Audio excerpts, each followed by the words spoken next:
There we go.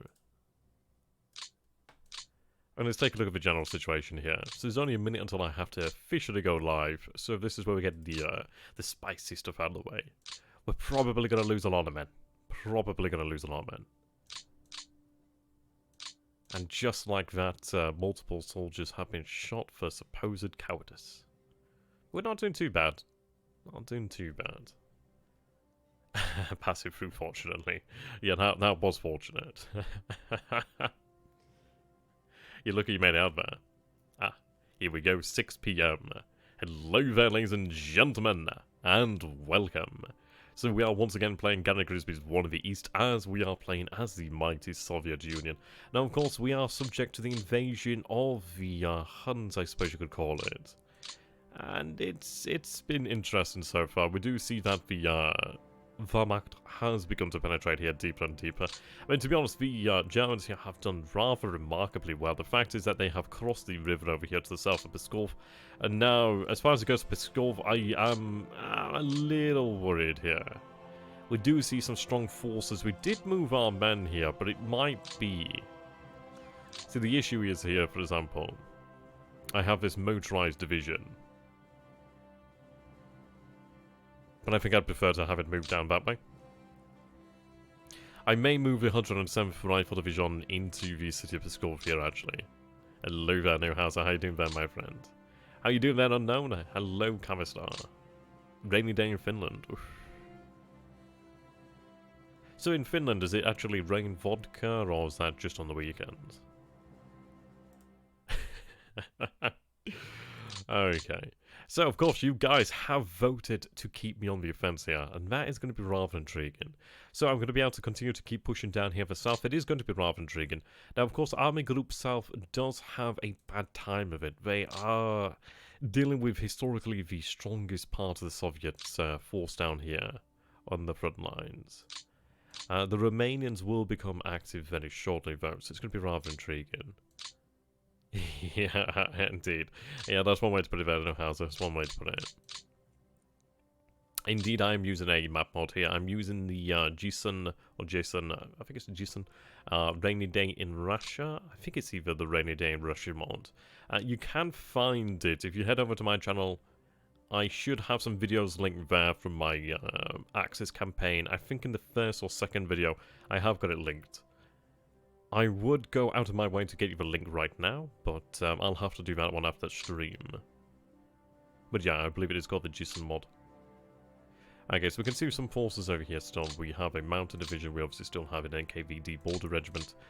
So I think we'll take a look at the actual order of battle then and really take a look at what has actually happened here so far. It'd be quite handy to actually take a look at potentially some sort of graph, really, just to see the rise and decline. Well, I suppose the actual plateau and decline there, really. I mean, if you can find the link there, Newhouse, I'd really appreciate that. That'd be, like, really handy, actually. I'd appreciate that quite a lot there. Thank you very much. Okay. So we have placed Timoshenko in charge here of Stavka. Oh, so this is the overall headquarters here. The issue is we only have 30 administration points, so it's very much a toss-up between, do we want to spend the administration points and naturally assign support units, assigning units to different headquarters, or actually going into these different headquarters and actually going in there and reassigning different generals to better positions, actually. Thank you very much, Bear, for the resubscription there on Rescue. I'm sure Matrix and Slitherine will appreciate that. 10 months, this is my second longest relationship only to my wife. Well, I'm glad we just met because I'm going to become your second wife. The best wife. I suppose you could call me your Sunday wife, really. Though it is a Friday. I'm sure I'll be able to make her do. Okay. So we do have in total 3.25 million men, though only 3.13 are available at the moment. Obviously that is only ready. As far as it goes for guns, not too bad on the guns front so far. Aircraft isn't so bad, actually. We haven't been too horrifically mauled. It does make me wonder if it's potentially worthwhile actually launching a limited offensive against the Axis airfields down here in the south. Now, as far as it goes, we do see some of them. We see some Hungarians, we see a Slovakian, we see some Axis, well, we obviously see some German ones over here. These ones might, in fact, be... They're either Slovakian or Romanian. I think they're Romanian airfields. Yes, those are Romanian airfields. So we do have some air power down here in the south, actually. We could potentially target the Romanian airfields over here. It might actually even be worthwhile to potentially target the source of Romanian oil. Was it Plesty? I'm trying to find where the city is now. Oops.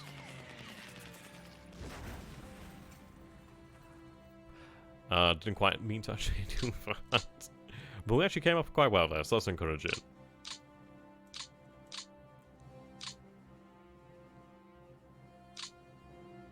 I might be looking for a area known as Plesty, but then again, I think I'm just far too used to playing Hearts of Iron, or Darkest Hour. I'm not entirely sure which city is actually in. What I'm going to do here is we'll turn on our industry. Oh, here we go, Plesty. Found it. There we go. Right, so we do see the fuel production and the oil production there. There is a large amount of fuel there, actually. That's rather impressive. So it might be worthwhile to potentially consider hitting this area here to actually hit the infrastructure. So let's see here. We can see that there is fuel production and oil production. I think it's one of those things of what do we want to actually hit here? Do we want to hit the oil production or is it the fuel production? I think as far as it goes, it's probably the full fuel production that we actually want to hit here. So we'll take a look. So I could of course send a large amount of bombers here. DB-3Bs and IL-4s. I think this might be worthwhile just to see what sort of damage we could potentially inflict upon the enemy's, fuel refinery. That's a lot of losses there. Okay, what kind of damage did we actually cause? As far as I can see, it doesn't look like we had a major impact on the actual fuel production here. Though the actual accuracy of that is probably not as likely to be correct. So we are aware that we do lose a large amount of bombers from doing that. But I think that might be worthwhile. It's definitely a tactic that we'll have to take a look at in the future. Okay. The beauty is I can actually afford to throw away some bombers to a degree. Not many, I'm not going to be able to do that again. Not that I'm happy with that many losses, but at least we aren't counting each and every one of them. Okay, so we begin the turn here, of course. Now let's take a look at where we are.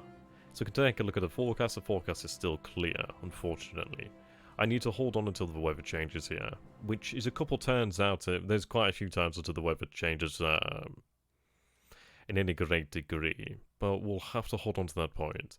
If I can keep driving this offensive to the south, ideally I will be able to type additional German forces in the south, force them to come down to this front rather than to the centre, rather than to the Baltic and the northern areas as well. It's going to be interesting to see how we are going to be dealing with the Leningrad and the Moscow situation. I'd like to try and make a decent stand around the Smolensk area, but it's one of these cases of are we actually going to be given that opportunity to do so? Unknown, really. What I'm going to do here, then, is we're going to go into our commander's report. I'm going to go into the headquarters here. And what I want to take a look at is actually in terms of strength in the, how we're looking. Okay, so the amount of strength here is actually quite divided. So we see here the North Caucasus, the Orel Military District, Trans-Caucasus District, Kharkov, Moscow, Northwest, Southern, Western, Southwestern, Northern. So the Northern and the Southwestern fronts are doing quite nice. Obviously we do have this Southern front over here contributing another 935 aircraft. So we have about 2,000 or so, 2,500 aircraft in the southern areas. Now, the Orel Military District doesn't have a huge amount of aircraft there, only at 229. So I think what I'm going to do here then is actually have additional aircraft sent to the Orel Military District, which is generally around about this area here. So let's see here then, where is my airfields? There we go.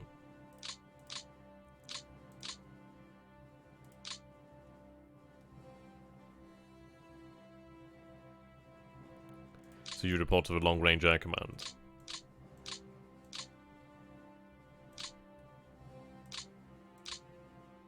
So we have Western Frontier. What I'm looking for then is, let's say, Northwestern Frontier. There's the 24th Army there. Right, here we go. We have the Orel Air Command. So what I'm going to be doing here then is let's take a look. So you... Okay. Right, so you belong to this corps, which belongs to the Long Range Air Command. So if I take a look over here then, and if I go and include High Command, that's a lot of aircraft. Okay, that's an impressive amount of aircraft there. Over 9,000 aircraft here. A lot of level bombers here. Okay. What I'm going to do then is actually have this air power spread out then.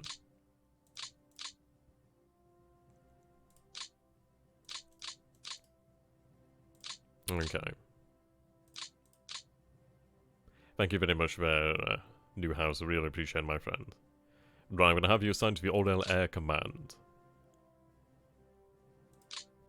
I want to get an idea how strong our air power is in the area. You're directly assigned to the Air Command. We have a second over here then. Okay. So what I'm going to do here then is actually... Is it Shift Z? I believe it is. Yep, there we go. So when I press Shift Z, you can see obviously we do have a lines here. So blue is obviously formations attached to that. Well, basically, if I select a division here, orange indicates a higher level. And then obviously beyond the core, well, beyond the division is the core, beyond the core is the army. Unless it's already assigned to something else. So to be honest, what I'm going to have to do here then is we do have a number of armies such as the 20th Army. And we're going to go ahead and organize this front over here. This front is under dire threat. As far as it goes, the north is, yeah, we do have a decent amount of force over here in the north. We do have a easier time in the north. We have a smaller area to defend, but this area over here is quite large. And we do see obviously quite a lot of motorized and panzer units.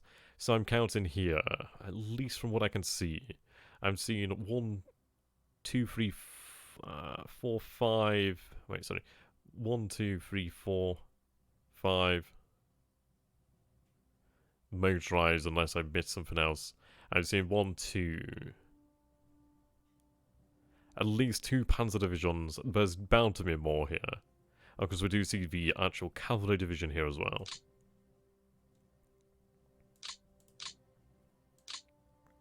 The issue as well is Minsk has been bypassed. I was hoping that we would have been able to hold them off at Minsk a little bit longer. But at least the good news is I do have plenty of supply, plenty of fuel here. The issue is, of course, I can't really move anybody else here. I'm not too happy about losing the Western Air Command. That unit is going to have to be reconstituted. So really not the best case here. I think what I can try to do then is actually move these commands over to here. We can attempt to try and evacuate them out of this area. But then again, to actually reach our own lines is some distance here. So the city of Vitebsk is being held here by only about 2,700 men. Not exactly anything larger. The Axis are definitely pressing me at this moment in time. We did manage to capture the city, sort of the town of Orsha back from the Axis, but that's not going to do us too good. Okay, so we do have another airfield here right on the front lines. Let's get this out of the way. Right, you are going to be moved under the Orel Military District Command here. I'm going to try to centralize these fronts, try to have the air power actually distributed correctly. As you can see that we do have the Orel Military District over here in the city of Orel. I do have additional divisions over here. I do have additional divisions here. Now, the good news is I am buying myself time in the south, so I might... Yeah, we do have these fortified positions here. I'm going to look towards trying to actually take them up if I can do so with infantry, if we are given the opportunity to do so. And we do see that there's a large amount of panzers there, 3 panzer divisions. We do see our forces that we did manage to evacuate them from the north. It's going to be an interesting question of how we want to actually do this. Most definitely.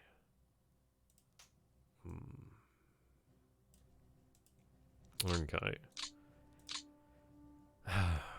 I think what I need to do then is actually take the Orel Military District divisions and have them sent to the actual centre here. I'm not going to be able to hold here at the Western Front easily. I'm going to need to have some bodies here. And that's easier said than done. I think as far as it goes, I can definitely continue the defense here in the south. I would love to launch counter-offensives, but the issue is there's only a sane amount of I can actually do here at the moment. Right, so what we're going to do then is we'll take a look at the forces I have here. So I do have a few men over here that I can actually bring out and pull into the line of action. I do have a fair few numbers of corps over here. We do have some armies over here as well. We can see that there's only a few forces left over here. And we do have the 29th, 7th and 4th tank divisions, while these are being motorized. they're holding for the time being there. They do have the advantage of a fortified position, so at least they have that going for them.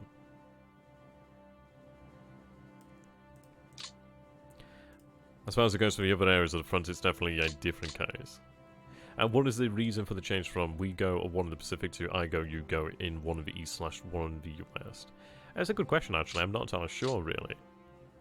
I suppose it's, I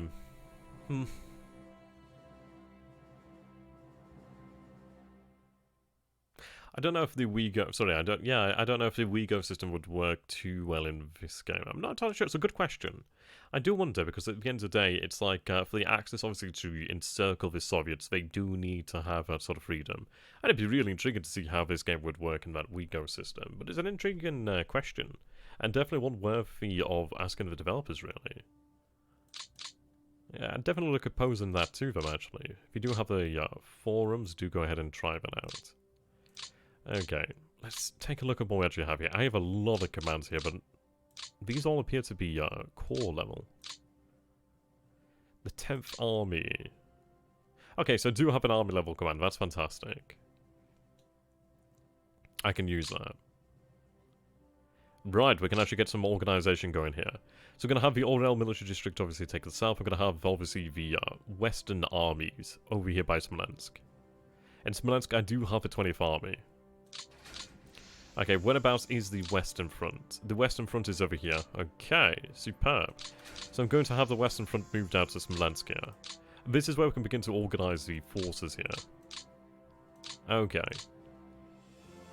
Yeah, we have a lot of commands here, but I don't have that many troops. I do have some forces currently in Gamel. They've only just arrived, it seems, and obviously they're not yet dug in. Now, as far as it goes here, then let's take a look. I do have the swamps over here. I do actually have a town here. The issue is this town isn't exactly in the best location. It is in the clear terrain. Now, this position over here would actually be quite superb to hold on to. We do have the light woods, we have a town, we do have a river, basically all the way round, which is quite nice. Obviously, I could hold that quite nicely there. The issue, of course, comes from the fact that the Panzers are here. What I could look to do then, I'm going to bring up the actual drawing tool here. You know things are real when the drawing tool comes out. Okay, let's take a look. So, if I'm able to move into this position, it could be quite advantageous. The Panzers here are holding on by 1 hex. I may be able to move to actually cut them off, but we'll check that out in a short time. I think what I'm going to be looking towards doing then is actually deploying along the riverbanks here, but this position here, the issue is, of course, we are open to Axis encirclement here from the north. What I might be able to do then is actually set up some sort of defensive line like this. I could even have it, let's say for example, and then just the 1 hex here to be clear terrain. But then again, I'm losing the actual benefit then of the river. But I lose the benefit of the river obviously once I do cross this side here. So we'll take a look at that. Of course, it very much depends on what we can actually bring up to the front lines. So I do have a number of unready divisions here. I think I'm going to use my rail capacity to actually bring this area into order. I can't allow this to fall here. It's not too distant from Moscow, and I can't really afford the pressure at the moment. As I see here, we do have a number of reserves that are available to us at the moment, so I do have some formations over here to use. Plenty of infantry. Some of the infantry is still gearing up for service. We can see here we have the 248th, the 242nd, and the 245th there. A motorized division. We have an armored division there, the 14th. The 14th is equipped there with the... okay, so we have 2 KV-1 here. We do have a few T-34 then. That's going to be quite handy. We basically want to use the armor alongside our infantry divisions here at the front lines.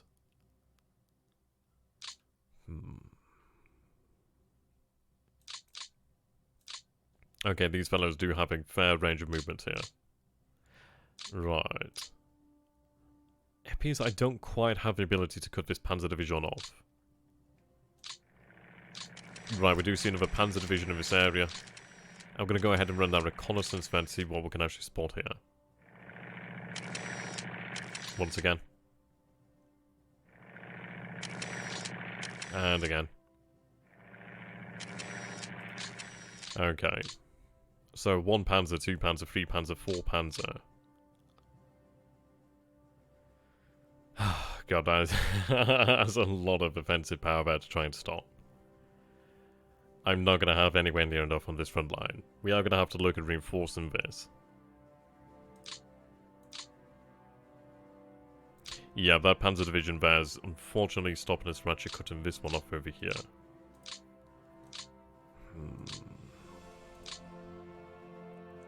The 64th isn't ready for action.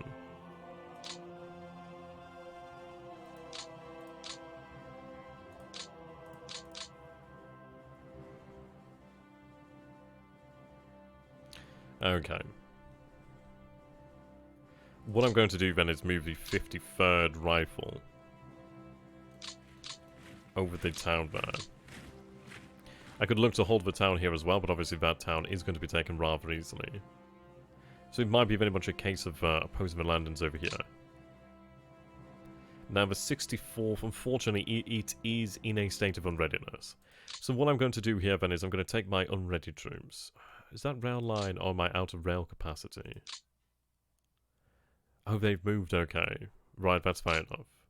What I'm going to do then is actually have them sent down to Gumel. Have them set to refit here. Now, the 148th, I could have them sent across the river.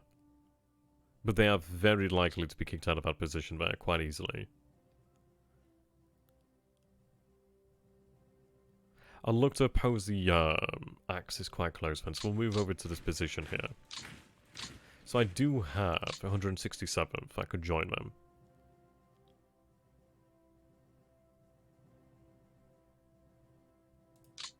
Right. Yeah, that's fantastic. I might in fact settle for something like that, and then just fill this out over here. I'm going to have to reinforce these positions though, most definitely.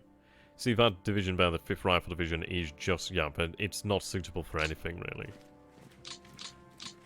Hello there, Stephanus Magnus, how you doing there, my friend? Right, let's bring up these reinforcements.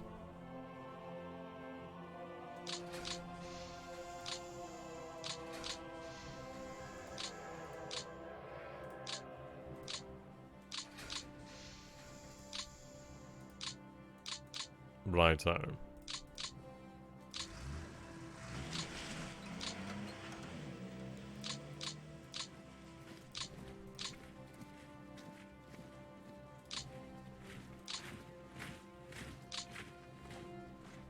Right, the Orel military district should have enough forces then to hold this area. I'm going to have to look at actually reinforcing the centre very heavily. But a division along here should be fine enough. I'm going to say potentially another 2 divisions here. I don't think they're going to have a huge amount of movement in them. Now, unfortunately, I do have those divisions there, but they're not ready for combat, are they? I do have some more aircraft over here, which is quite nice. That's good news. Right, what I'm going to do here then is actually take... let's see, you could actually...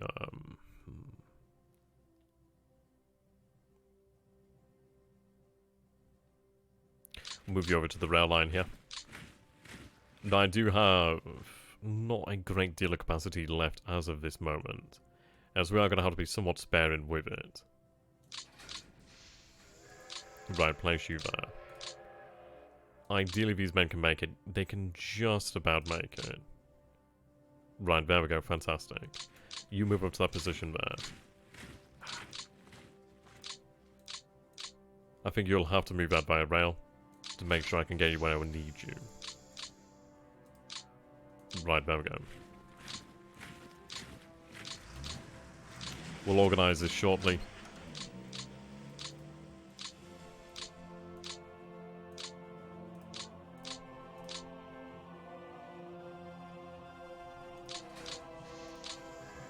How heavy are these guys?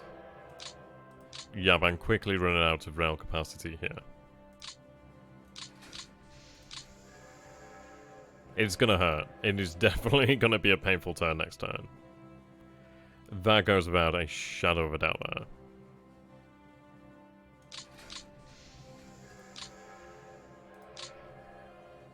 Yeah, this is gonna be bad. I think the best I can probably do then is potentially have these units a little bit further to the rear. It might be, I don't really have a lot of options here. This line's gonna be breached without a shadow of a doubt.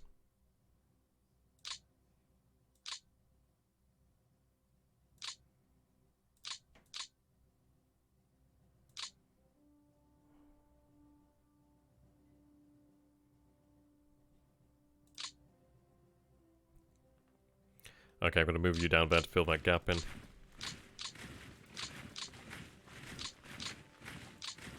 Take over the rail lines. Reinforce the city.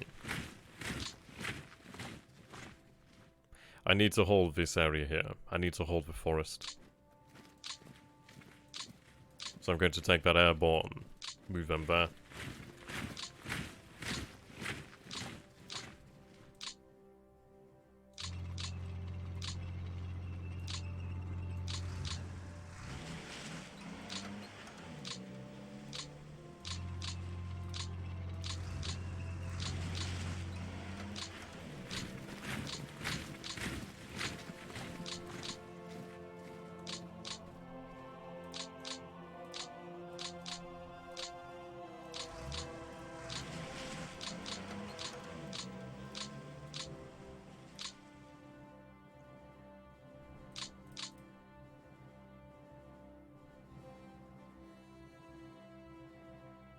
Okay.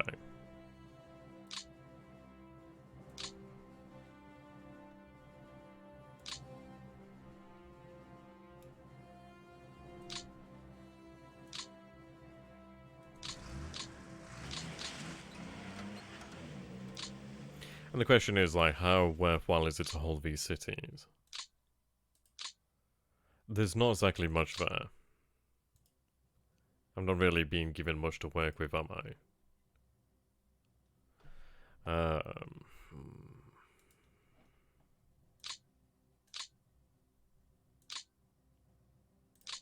I've got a lot of headquarters, but I haven't got exactly much in the way of men.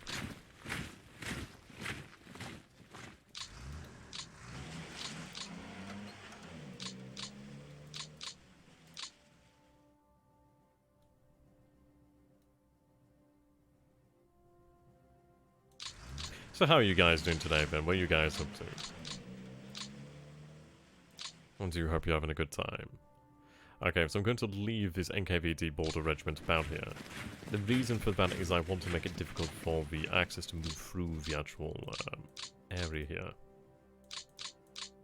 I could potentially do the same with those divisions, but it seems like a waste of their abilities at the moment. I do have the 53rd Tank Division here. For what good they are.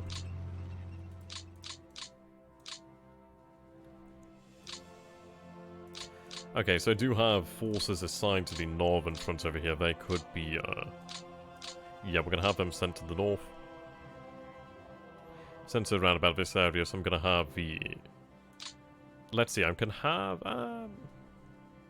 when this is in, I've got way too much in the way of... I've got too many corps, but not enough men. Okay, mechanized corps. I'm going to be looking for good leaders here as well. Okay, let's take a look at the forces that we have here. So these are our airfields then, of course. Right, what I'm going to be doing here, but is moving the airfields. I'm going to say back to about this position. Potentially even around about here, but I'm going to say back where the actual rail lines are. We saw what happened last time. We can't afford that to happen again, actually. Let's go have a drink of coffee here. Okay.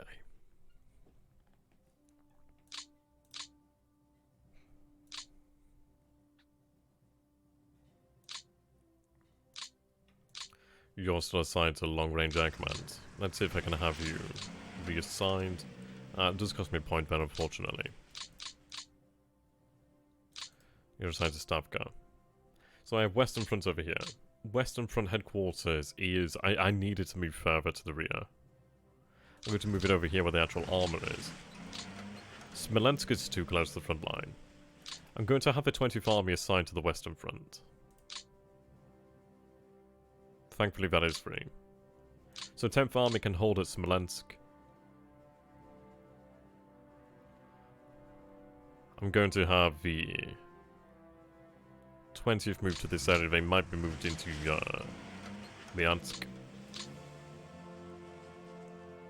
Okay.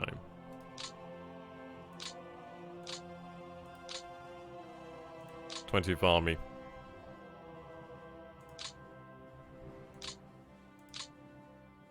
Right, I do have the 13th Army there as well. That's handy.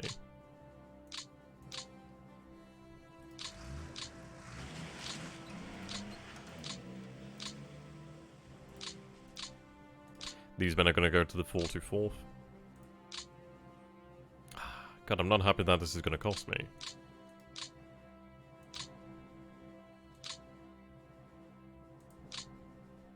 Okay, to the 10th.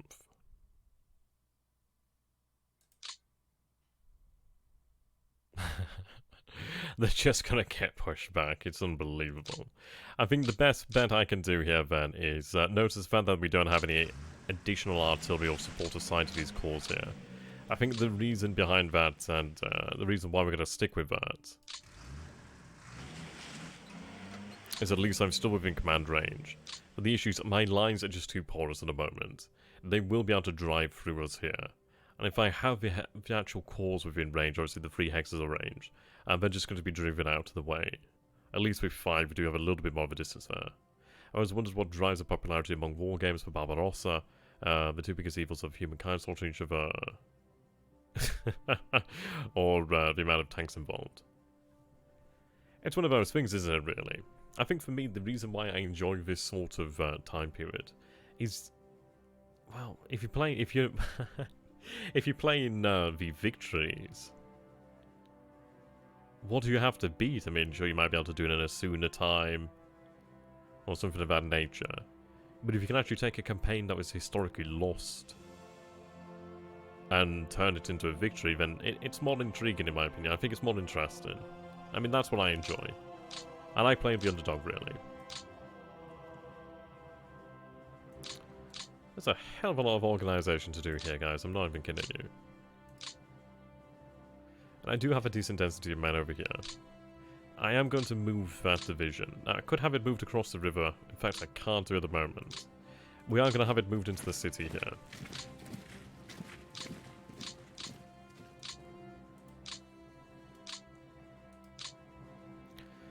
I do have some forces over this way. These men are not yet active. I'm going to have to try and hold off against the Finns over here, which is going to be... it's going to be fun. Right, we are holding that line there. I do have a corps over here, the 65th Division. Sorry, 65th Rifle Corps. God, only if... There's only a few thousand men there. Not exactly anything great there, is it? I need to begin fortifying. I'm going to have them moved into Novgorod, so at least I can begin to start the process of fortification of Novgorod. Novgorod obviously going to be becoming a rather important city there, especially along this defensive line here.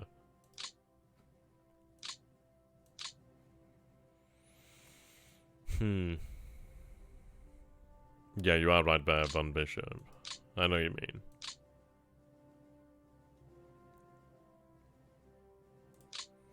Okay, we're going to move our forces up now. I'm not expecting much in the way of text here. I'm going to go ahead and establish a second line.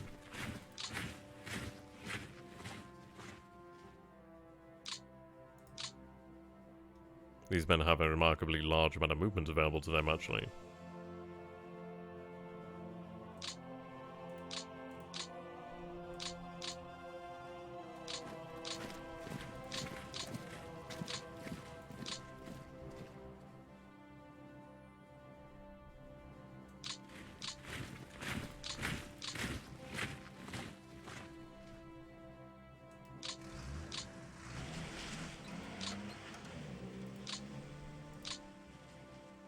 Unfortunately, not as much here.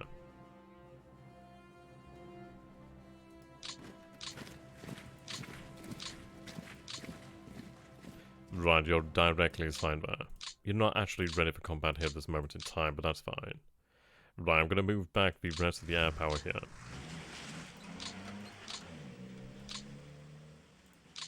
These divisions need to march.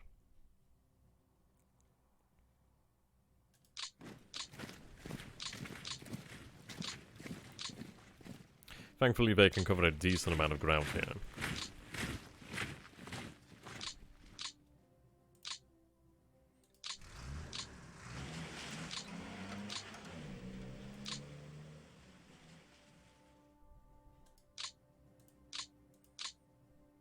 Move you to the 13th.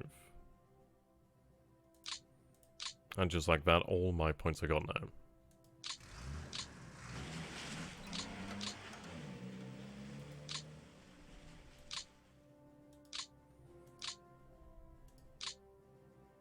So the Orel district there doesn't actually have anything more to give.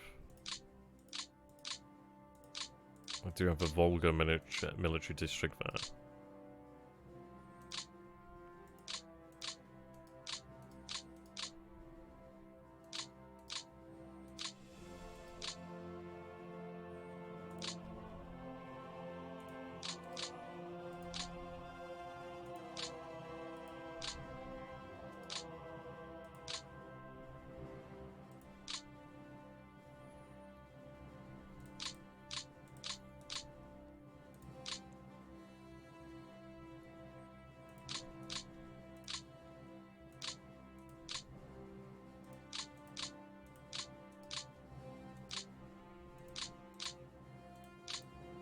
Okay.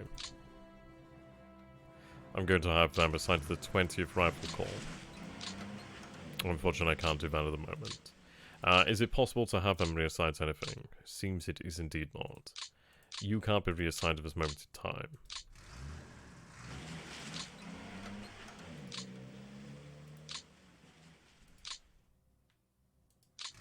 It's just inevitable that we are going to be driven back, you know.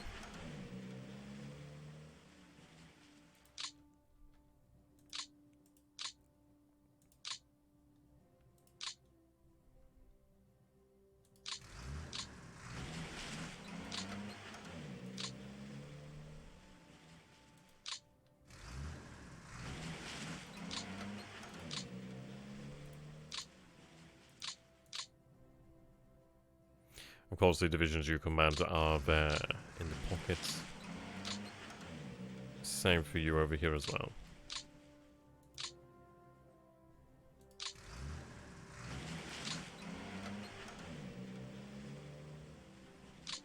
Can't divide you.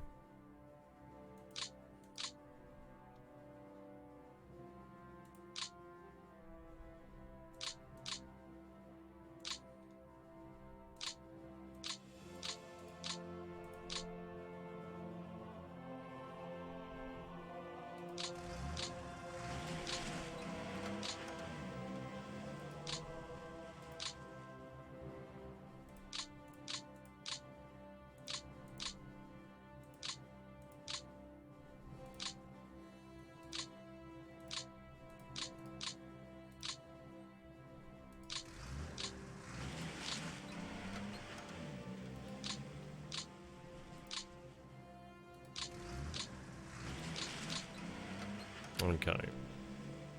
Have I moved up over this way?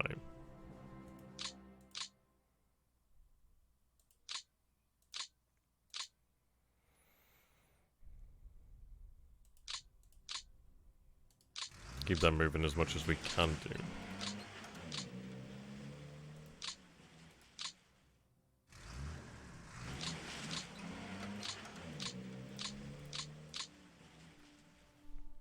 So we're aware of the airfields down here. I've got zero confidence in this line holding. Pretty much zero.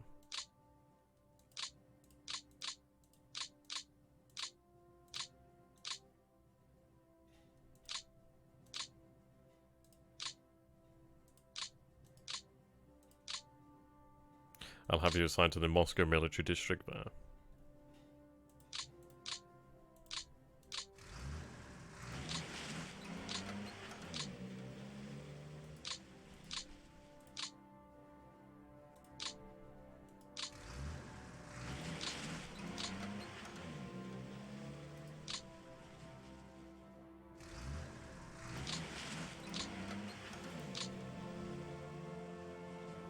I will have you shifted up over this way. Okay, these men that need refit are to be moved to Leningrad.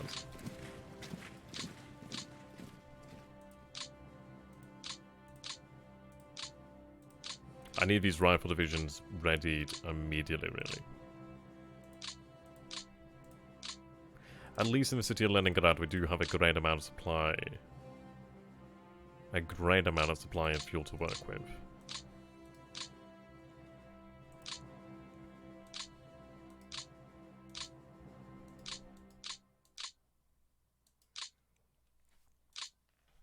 So the question comes down to now. I do have some additional divisions here from the Caucasus. I do believe that they do need to move to the center. The thing is, that is going to give me at least a little bit more to play with there. I should at least then be able to defend Smolensk. Without these men, I don't think we have a hope there. It is very fortunate that we did have these men available to us. So what I'm going to do here then is this airborne... See, the airborne are in no fit state. Just really, they are not. What I'm going to do then is I'm going to move a division to about this position here. You're going to be moved. I'm going to move the airborne there. They are worthless, but at least they can hold a position. I'm going to have these divisions move into... Well, one into the actual forest over here, one into the actual clear over here. The reason being I want to try and hold this area, at least project these under control there.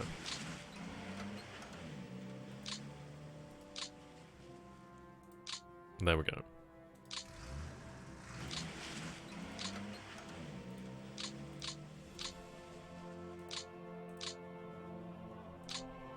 And I do have tank divisions and motorized divisions, additional infantry divisions on their way. It is just going to take some time for them to actually arrive.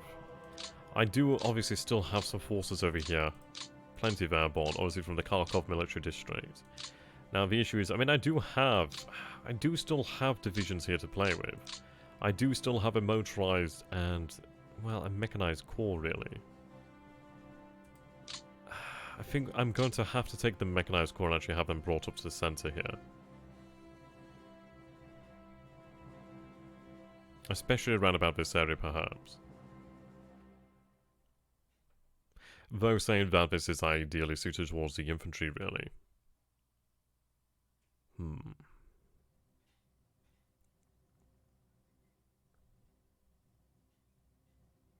Saying that, though, I can buy time here. I'm going to keep them committed to this area. The longer I can hold back the axis in the south, the better, really. So the city of Lvov has fallen, unfortunately. But hope is not yet lost. What we're going to do here then is we're going to basically move and fight as we can, but I'm going to move the rest of the units over here in the rear areas. The city of Rovno might be retaken here. Okay, the city can be retaken. The city has undergone some damage already, but I can use this. Okay.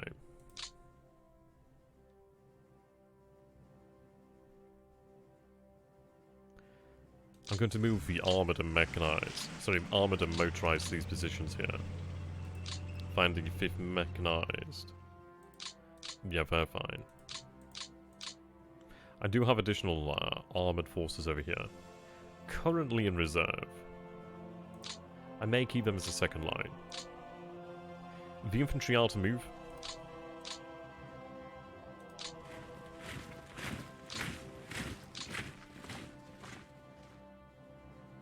Okay, we are going to go and move in here to occupy these positions. I'm going to oppose the Panzers.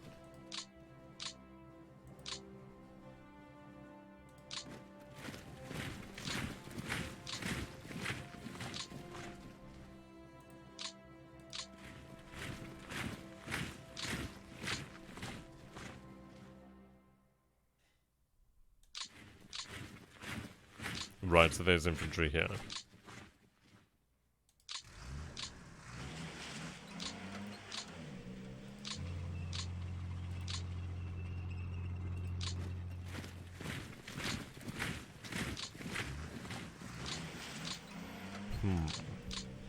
So I do have the 215th available here.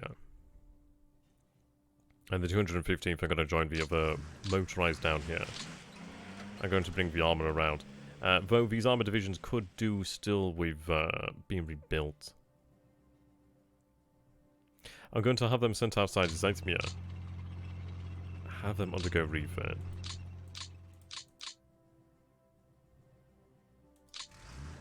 I want them built up and made ready for action once again. Now let's see.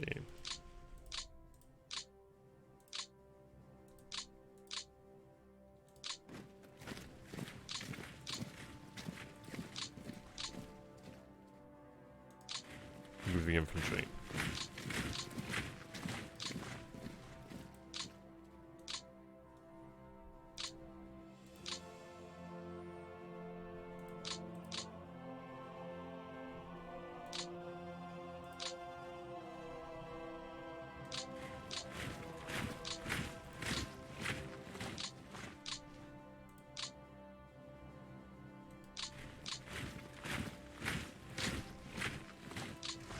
Have their headquarters sent to Tarnopol.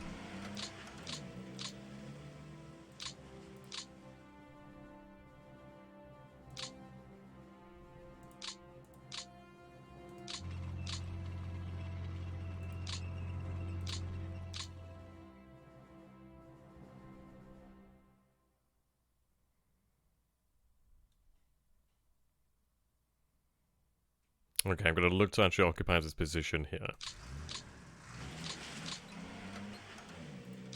So that does leave me in the 11th Tank Division as well. I'm going to move them into the actual trees over here as well. Okay, I do have a headquarters here that is serving nobody at the moment. I'm going to have that brought back to the rear. So I do have the mechanized there.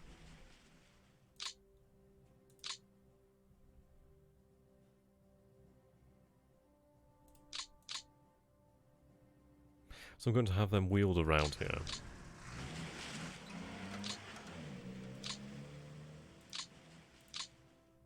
I'm going to look to actually hold on to the rough ground here.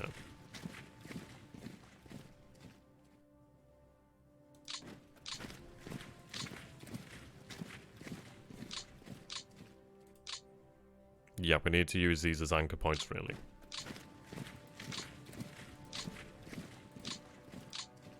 I wish I had more infantry available. Move to Tarnopol.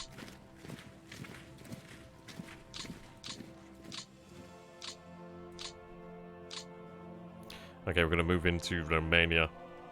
I am going to be looking at actually cutting this rail line, or at least breaking the rail line. It is going to force the Axis to have to repair. So move them back. I mean, this division's fantastic.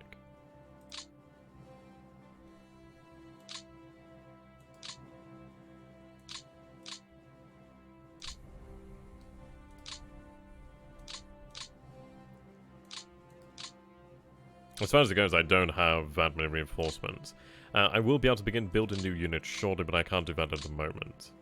Okay, these infantry units are going to begin moving up.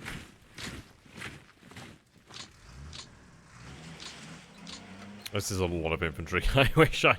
I do wish I could actually move this infantry elsewhere. That's a lot of infantry. I'm really happy about that.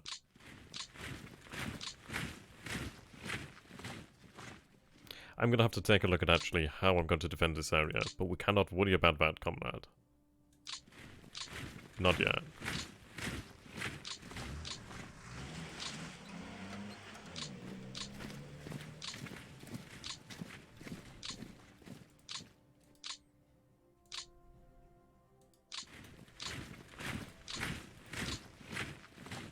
Right, you're assigned to Kiev.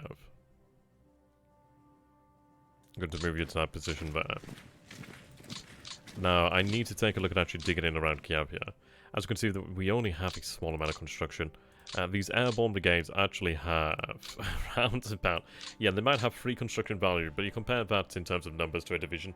I'm better off actually having these divisions sent to the front line than actually having the airborne dig in.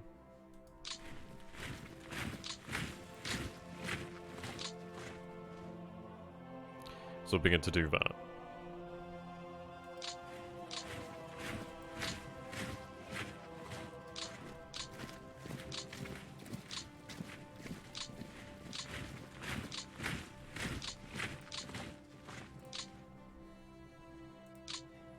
Right, you belong to the north.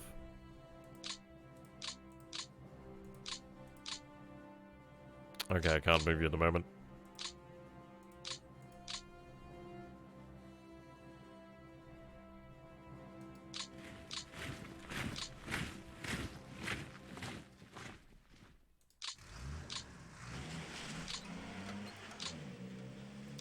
Okay.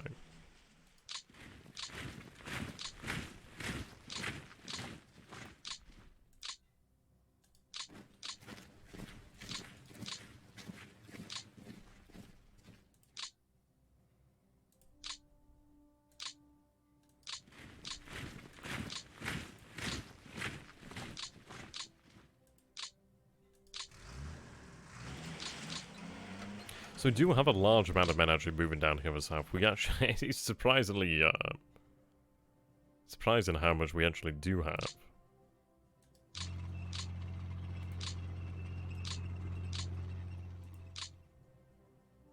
It is going to be difficult for the actual Axis forces to really try to make much in the way of progress.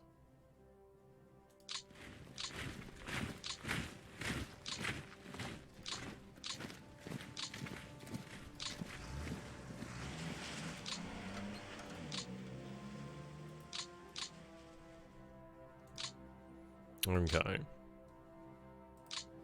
What I'm going to be looking for here then is I'm going to take these divisions and we're going to move them into the actual rough terrain. Trying to anchor my own position.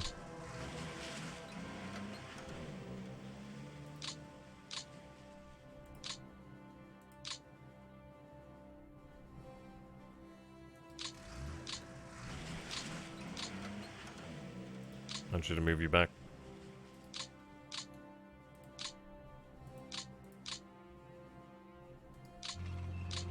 Okay.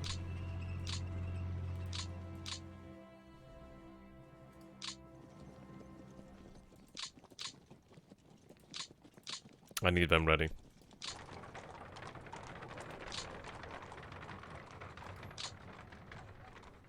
Oh, God. No, so you can't be down a dub Nova. That is a horrifically good position. I'm gonna fall back there.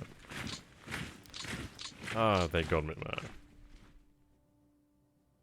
Okay, we'll try to punish the Mountaineering Division here. The 99th Light Infantry Division. There's not much I can do here against these Panzers. I am going to take a look at if I can actually hit the actual units here. Unfortunately, I can only use level bombers, so probably not the best idea. I do have these NKVD that do need to be moved out of the area. They're not the best units ever, but they do still have the ability to fight for the motherland. And they're going to be required. Okay.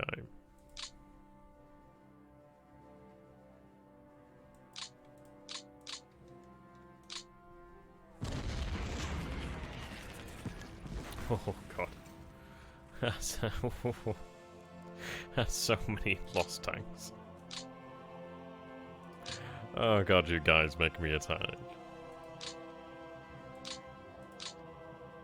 Okay, I might be able to win something there. Unlikely we're only able to tackle the first mounted division. The infantry, yeah, I'm not too... I can handle infantry to a degree, it's just obviously these light divisions. So they, yeah, we do sustain heavy casualties. I think as far as it goes for like offensive potential, I can get my men into position. The issue is the fact that I just can't force the Axis back as of yet. So I'm hoping that they are going to be spending quite a long time having to dig through our own men here. But we'll keep it up. It is going to buy me time. If I can buy time, we can actually reinforce the area. Right.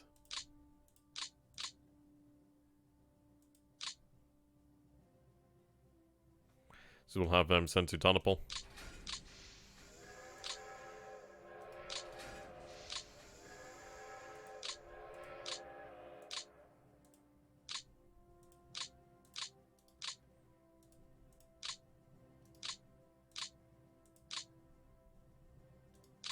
At least I'm able to reinforce these positions here.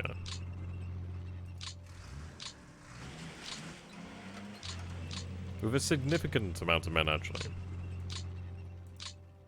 Okay, that's a fairly significant amount of men. So I have my forces over here. I do have NKVD. They're looking like they're going to be cut off very quickly.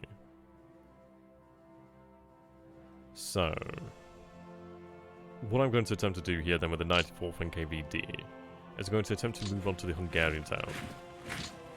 Fortunately, we do see that there is in fact a mountainous division over here as well. That's no good. Looks like they're moving directly through here. I'm going to move them into the actual town then. Probably the best I'm going to get. I can move forward to this position here, but then again, I do have... So that is rough, and it's a town, or I could move into the mountains. The actual mountain division could move in there, and I will have them move there. At least they might have a chance to actually dig in. So I can move into this rough terrain down here to the south. It does leave the town vulnerable, but at least over here in the mountains, I might be able to make the most of my men's resistance. We only do see security divisions over here. So it might not be too bad. So as far as it goes, we have completed our reorganization for the time being. The issue is, of course, I just don't have the actual administration points to do what I wish I could do. We're trying to move our forces as best as we can. Hello there, Feta. How you doing there, my friend? Good to have you as always. Yeah, we moved our forces as we're able to do so.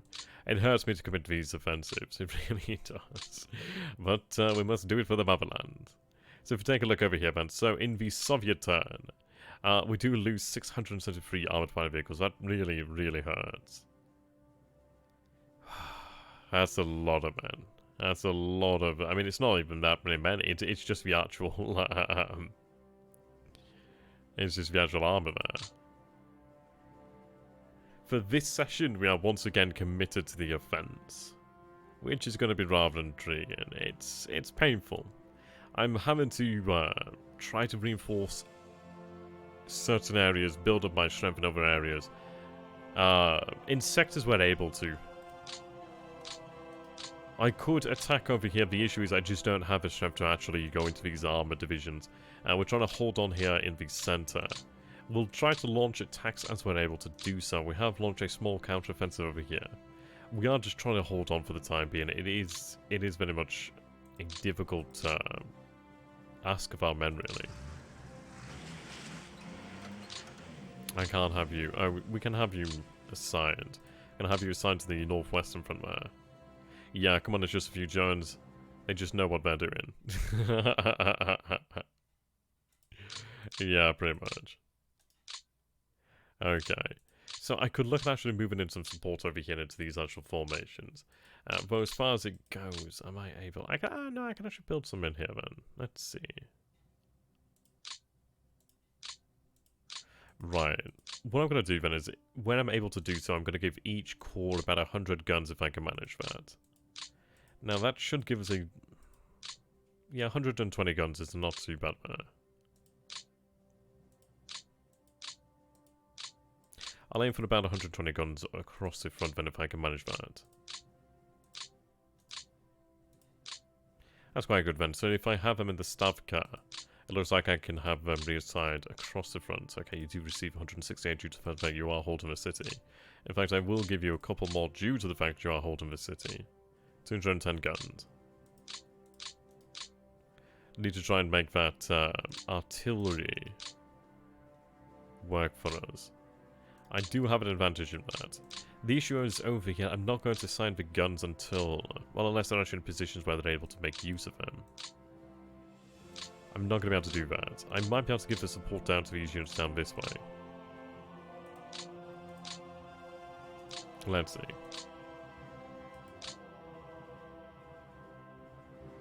Well, that's handy to know then.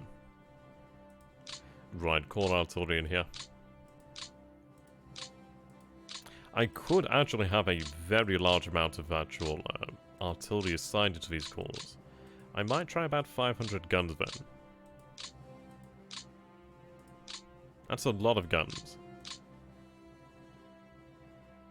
I'm going to have you sent to the real echelon there. Right, so what I'm going to do here then is actually spread out these units.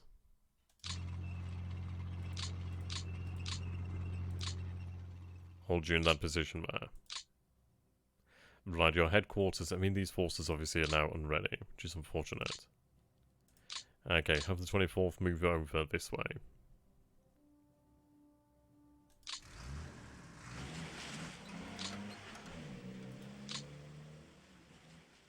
Yeah, they're more than likely going to bounce their headquarters. I'm hopefully trying to avoid that. But if it does help our forces to hold it, it's probably worthwhile in that investment. I mean, guns is something I do have in a fair abundance. Okay.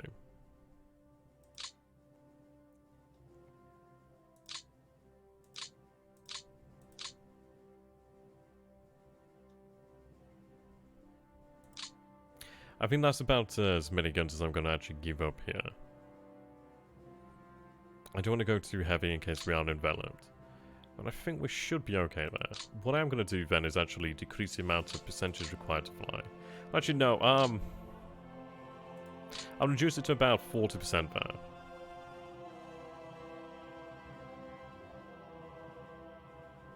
I'm not going to bother interdicting... Basically, they need to have, like, yeah.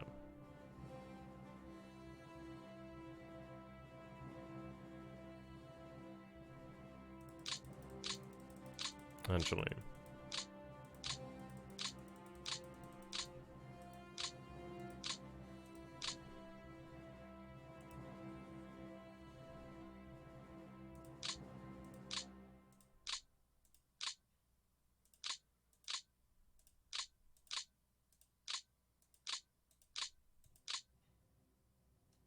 Okay.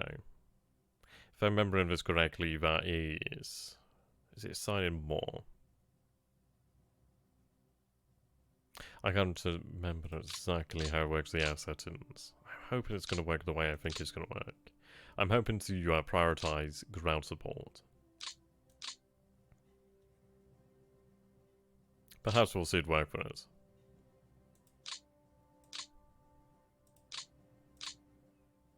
I'm going to have this tank division actually move. Now I'm going to have them move over to this position over here and actually try to cover our flanks to a degree. I think they're going to be pretty much out of fuel this turn. I'm really praying that they are out of fuel this turn. Otherwise, we are in for a very bad time.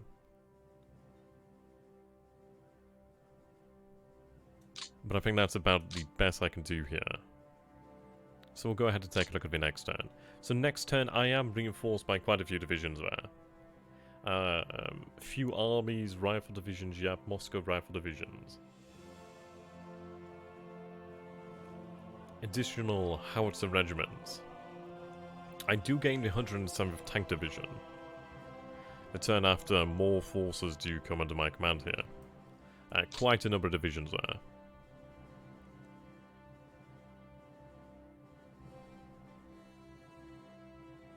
At least as the Soviets we do receive new forces practically every turn.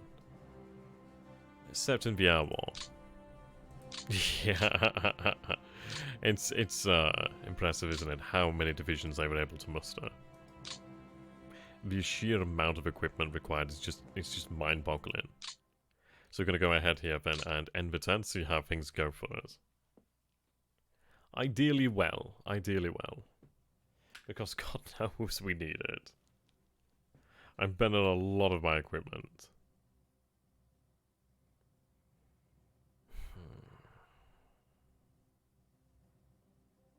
Ideally, might work out for us.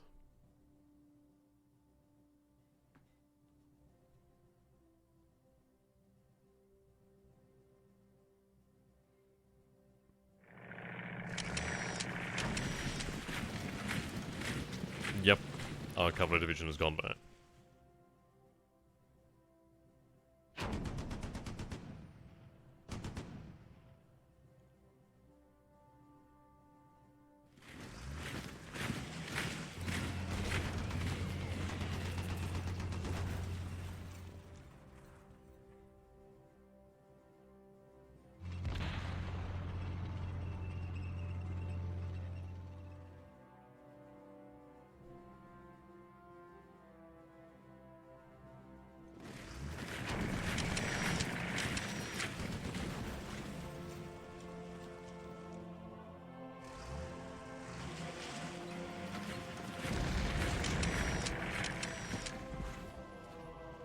It's not looking good so far. It looks like Riga is going to be challenging this turn more than likely. No, more than likely they won't have table equipment. Yep, and they are shattered now as well. I'd love to try and get another division to Riga. I mean, at least we're holding key cities against them. The motorized division there being routed. I suppose probably the best thing I could ask for. At least I can actually have them filled out again. The NKVD there. I'm not surprised they're attacked by nearly 50,000 men. That just seems unfair. Right, now comes under attack the city of Minsk. There goes the 38th. Now, the headquarters there might have routed outside the pocket. I'm not entirely sure, actually. There goes the NKVD of the 86th.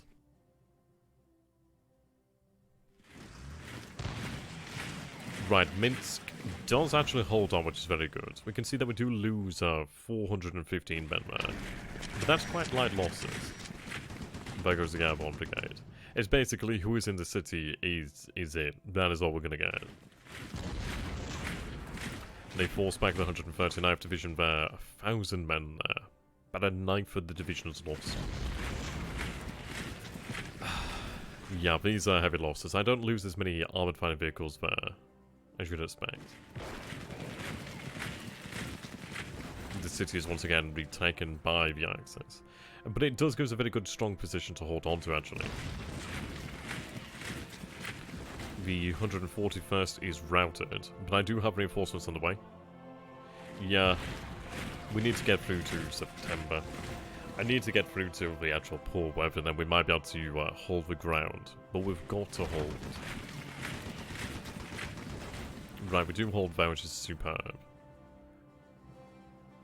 Looks like that artillery is coming in handy. Obviously only for select divisions. We do hold our ground when we have sufficient numbers.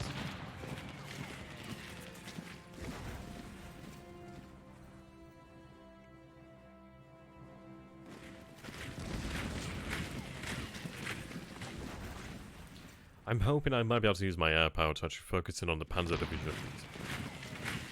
The issue is, of course, the fact that these Panzer divisions are more than likely going to have self-propelled AA assets, and obviously the cover of the Luftwaffe forces. And there goes the 11th Fortified Region immediately.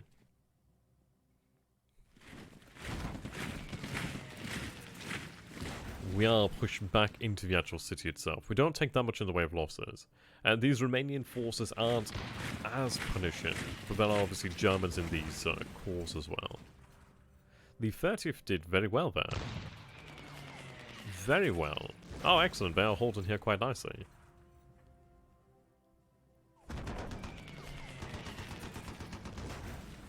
They are finally routed, but they do actually give a good showing of themselves.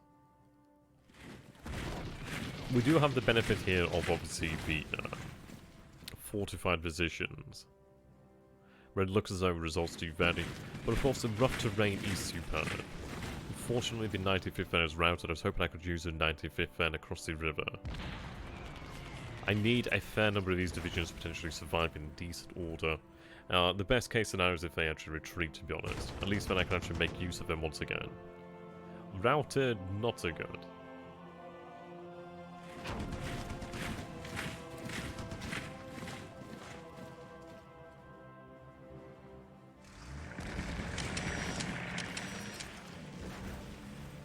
Right, they are moving deeper there. They have enveloped my tank division there. They're definitely pushing hard towards Pskov. I don't know how I'm going to be able to hold the area. I think I can for the time being. But there's no guarantee here. There's not a guarantee.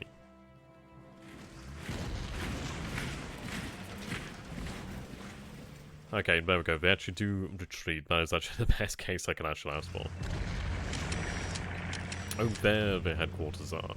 Okay, so the 36th Tank Division has surrendered there. Granted, they only had 11 armed fighting vehicles, so not quite the tank division of old. The 50th and the 174th do retreat. The interesting thing is the Panzers and motorized are moving through the swamp here. We are seeing our air power coming in here with a few LAGG-3s. Only 11 of them. 4 of them are lost. There goes the 48. 91 tanks are destroyed, 3 are damaged, and they might be captured. Minsk once again. Okay, well, Minsk has fallen. And the men are now doomed. That's a shame. I can't believe they were forced to retreat from the city. That was... It should have been very much a do-or-die situation there, but obviously due to the fact that they do technically have some room to retreat into, they will try to survive. And are so wiped out. So Minsk has fallen, but at least we did hold them back from Minsk a little bit longer than they otherwise might have had it. Okay, we are holding here. Well, we do have a decent amount of snow. That's good to see.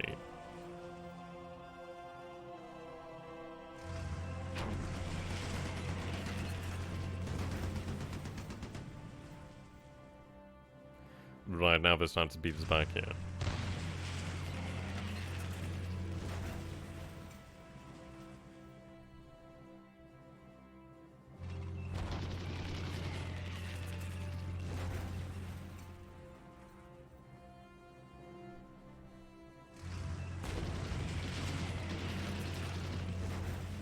Yeah, these panzers are hard to deal with.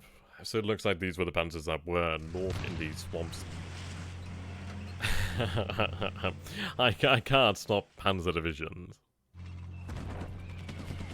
Oh, good God.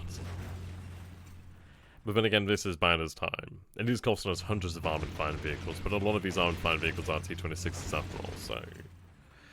we're not losing the best of the best, but I'm losing some good equipment in here.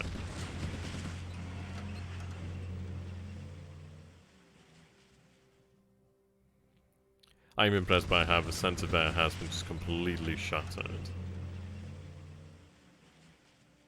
Yeah. SS motorized in there. 14th Cavalry's forced a retreat. At least I do have additional men, and we do have entrenched positions behind the lines here.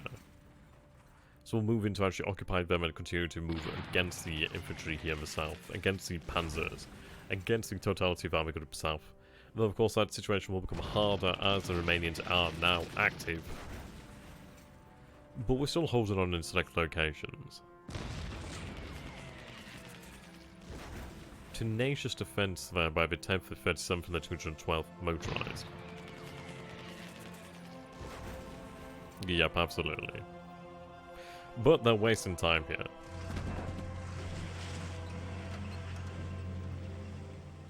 In 3 turns, they've only moved a few hexes away from the German border there, and obviously what is occupied Poland. They should have been further on by now. Okay, just because I said it doesn't mean that they should actually do that. Okay, please stay there.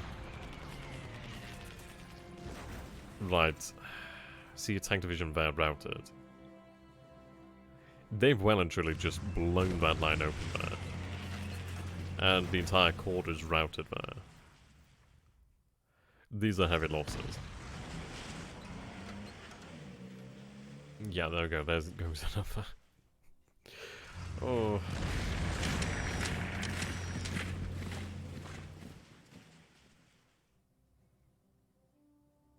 is impressive the amount of damage they can inflict upon us here.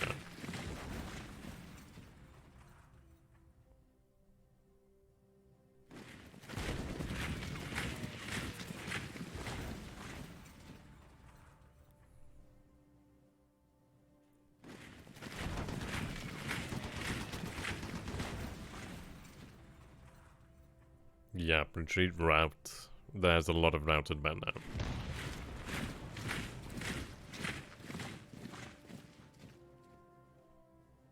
I was going to enjoy my coffee while this is happening.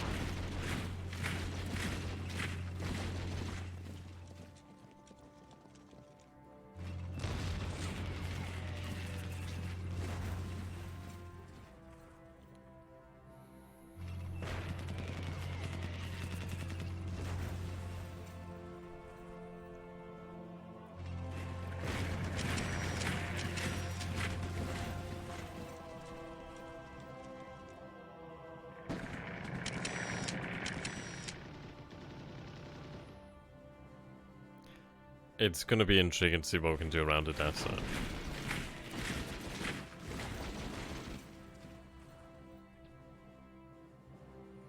I'm going to have to leave men in there, basically as sacrificial lambs.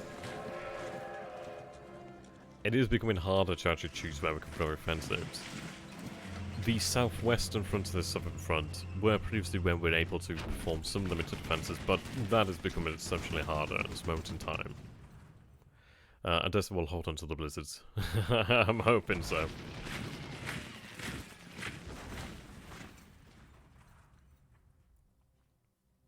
I mean, basically the entire southwestern front line has been completely obliterated. Okay, we do hold on in select locations. That's quite nice to see there. The swamp is quite dangerous to actually attack into. That was painful. It seems that we still hold on to the city of Rovno, or is that showing me... Yeah, there we go. I was going to say that was the area that we previously held. So you can see that they have made it to the front line, well, to the river there. Yeah, let's put 3 divisions. I mean, the issue is then if they actually do bring in German forces. The German forces are making slow progress. I'm going to imagine that they are probably going to be dealing with Odessa. Okay, so we'll go ahead and take a look at the actual losses since the last turn. So we see 238,807 men gone, 2,600 guns, 1,983 armoured fighter vehicles, 393 self-propelled and armoured cars. We see in terms of air losses, 233 planes slip into the oblivion that is the onslaught of the Axis invaders. But I do have a remarkably large amount of divisions now. So it's interesting, when it shows you these divisions arrive and then with about 90-odd men, it looks like they are filled out during this turn there. Okay. So I do have a great number of divisions, yeah, but you know what amuses me is the fact that I fully expected this line to be cracked here. I fully expected this to be blown wide open. And amazingly, it is actually the only line. It's the only line that's actually holding on. Incredible, isn't it? The irony, the sheer, unadulterated, ferocious irony that is that. The one area that we do have our strength is the area that is actually just annihilated. They are filled out with what manpower you have available and what is recruited during return. But that's good to know there. I do still have assets able to function here on the front lines. I do have more divisions arriving. As far as we can see here, we do have some fortified positions here, importantly, very importantly upon the river line. A few of them we do have more here. It's basically going to be something of a fight and retreat to a degree. What I'm going to more than likely have to do now is I could potentially move my forces this way, or we could attempt to perform a bold action here to potentially envelop these divisions. We'll have to see. It very much depends on whether there's actually a gap now between the lines. We'll go ahead and throw out a reconnaissance aircraft there, and we'll try and get a picture of what's going on the front lines here at this moment in time. Right, unfortunately just out of range there. Okay, so I do see additional Hungarians. Obviously, I moved my aircraft right onto the back lines. Okay, so my forces in this area are now active. what I may want to look towards doing then is actually potentially pulling back to the river line over here. I am going to be abandoning fortified positions, and to be honest, I can actually cause some issues here with the remaining rail lines by advancing.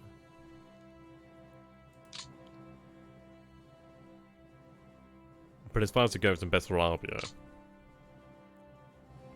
and let's see here. So I have the Odessa fortified region. This city itself is actually very well protected. I think what I'm going to have to do then is turn these forces in the south to the defense of the Odessa region. To this area of the southern Ukraine. And there's a lot of fortified positions here on the river. But the thing is, I just don't have the men actually to fill out these positions here. It's just a matter of just choosing where we make a stand. We might be able to fall back across the edge of the river line over here to the rough terrain. I think we are going to fight a offensive-defensive battle here in the south.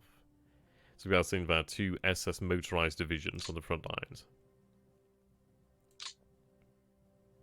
I'm going to have to fall back across the river. The issue is if I lose too many men, then this area becomes completely wholesale.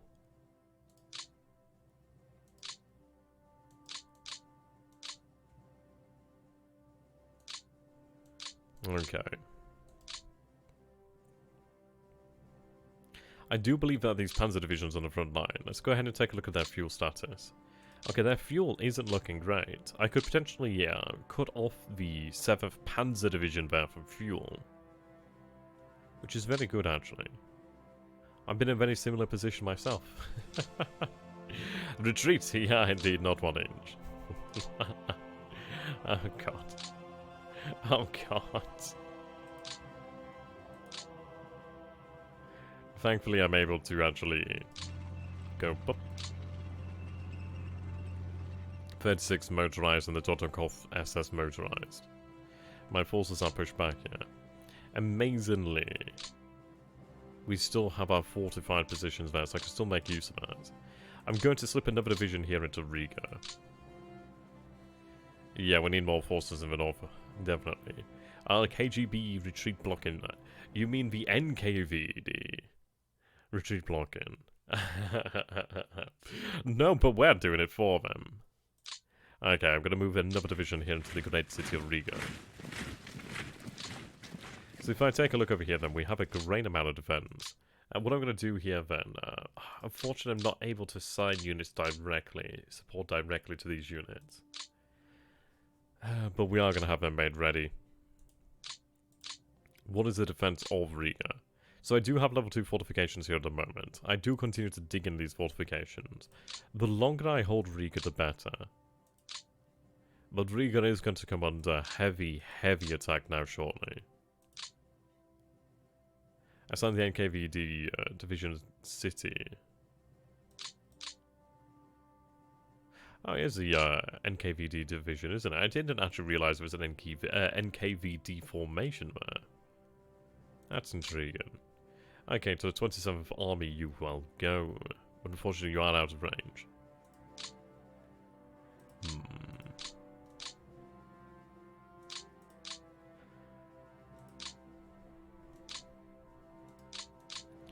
Okay. These forces are not yet active as well.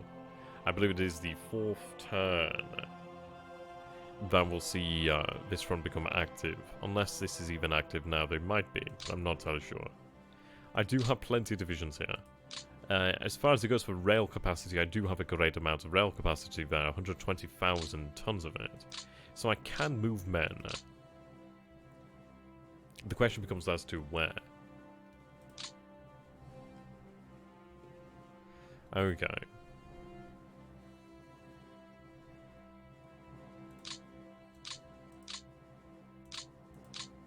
These units are in a horrific position.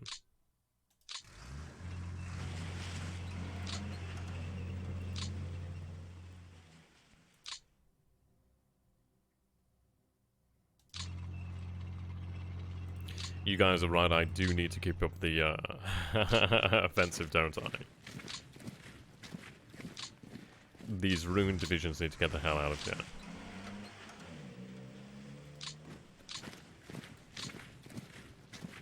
Yeah, that is very true, actually.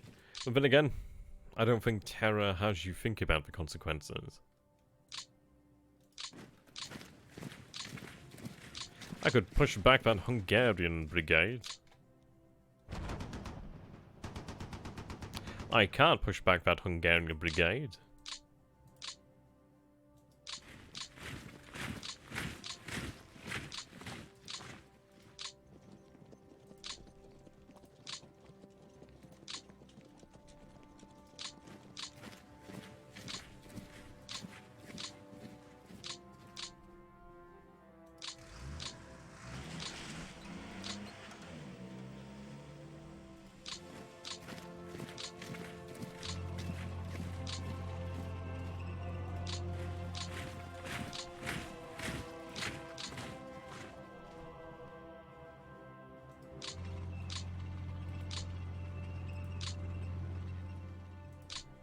Okay.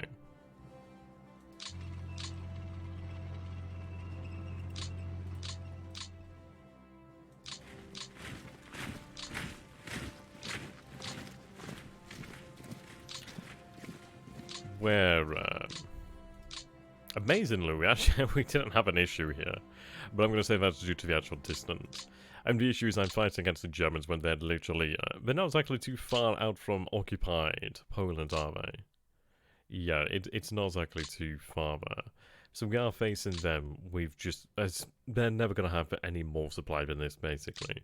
The only time this could be worse is potentially when we are indeed fighting in Germany one day.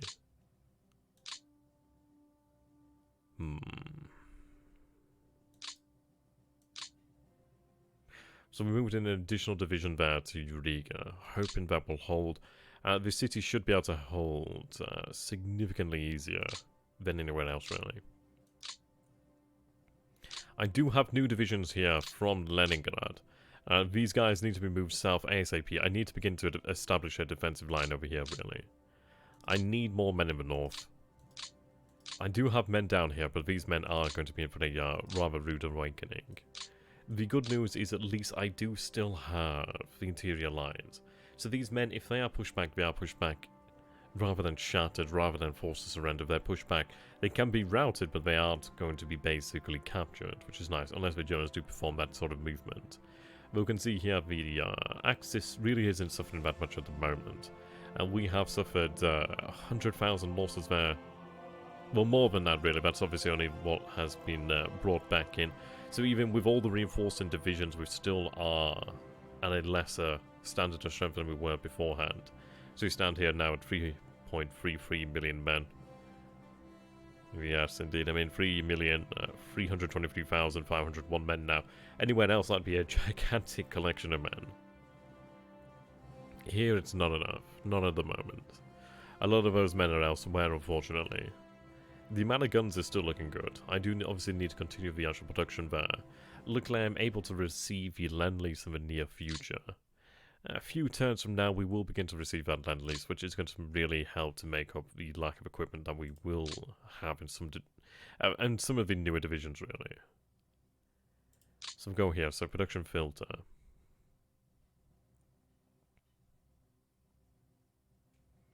The question is, what is actually going to be most useful for us? It's most certainly going to be the T-34s, isn't it, really?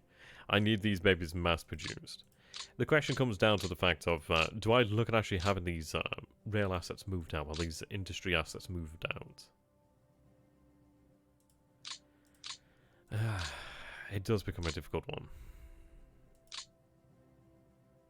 So I could begin to move them, actually. Increase the selected factory moves, okay. The question is, I think I can hold on to Kharkov a little bit longer. Maybe 2-3 turns. It depends really on how close the Germans do get before I begin to move these assets out of here. It looks like each T-34 manufacturing facility there is about 1,120 capacity to move. Su-2s are just quite... Just basically any armoured vehicle is going to be handy, but especially the actual vehicle production itself is very nice. But I suppose in some ways I will be able to rely upon Lend-lease to make up the difference there to a degree, but not in massive amounts. I don't think we'll move them as of yet, but we will be looking at them shortly, really. I really need to get those T-34s out of there. I need that. Can't be doing without that. And let's take a look over here then. So if I was to begin to build new units...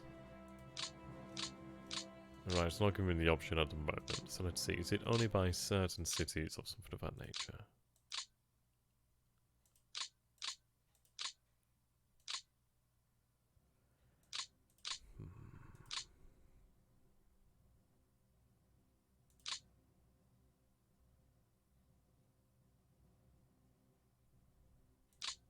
There we go. Is it in the city? It seems to be potentially certain areas, but I'm going to have to learn more about that. So at the moment we can see here then, a rifle division could be created for 40 administration points, cavalry 40. You can see that the 80 artillery brigades are 20, but I need to wait for this to really reduce in costs. Of course I do receive a large amount of men here in these influxes, which is quite nice. It is very handy. It is very handy. I just need more administration points, please. I've only got 40. I can't do much with 40. Right, the best I'm going to be able to do here then is take these reinforcing divisions and have them shifted to the front line. I reckon I can delay the Axis forces here in the south maybe another 2-3 turns. 3 turns really be an absolute maximum. I might last in this position here a turn. We shall see.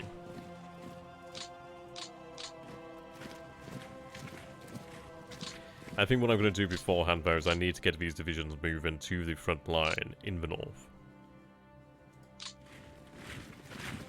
Oh, they were already on the rail line, okay. Right, I need these divisions.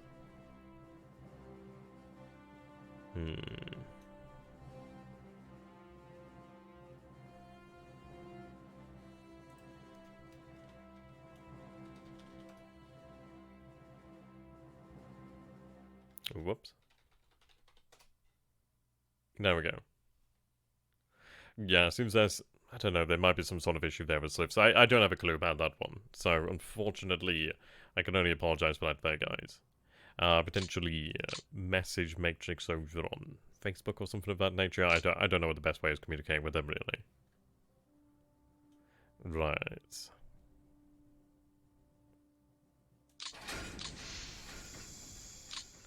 So I'm going to move in my assets over here. So 3 divisions to this area over here then to oppose the Panzers.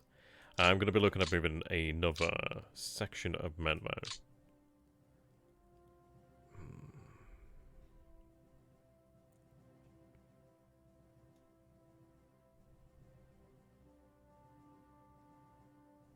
So the issue is I've lost that rail.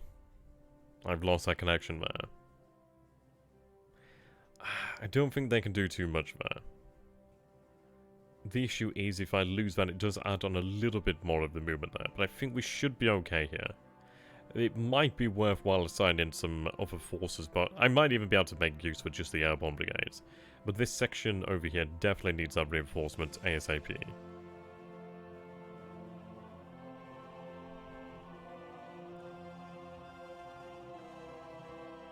I do see a headquarters here. In fact, I will have these men deployed to this area. If anything, to oppose this headquarters. If I can try and get rid of that, basically drive them back and cut this off completely, that will be nice. The issue is they bloody cut my rail line there.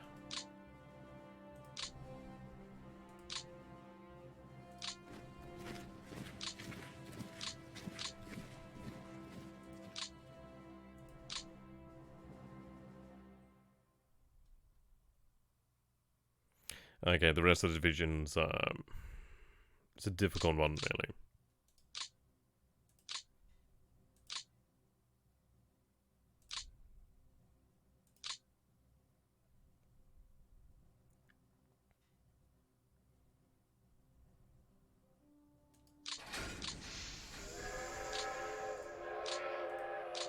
I do have additional divisions down from Leningrad.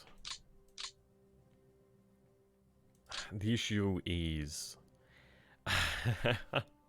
they've been able to break through and break my rail lines, which is hard. I do find that one a difficult one to manage.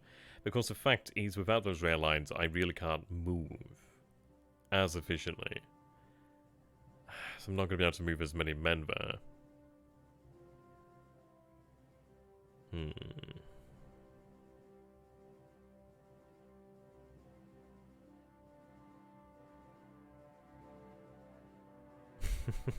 It's becoming harder. I'm not happy with that progress. I mean, we are holding on in key cities. Now, Riga is going to obviously be taking up quite a bit of their attention over here, which is quite nice. At least that's going to hold them off for the time being. We can see that the Axis do have some headquarters over in these ports over here, obviously, to take on supply.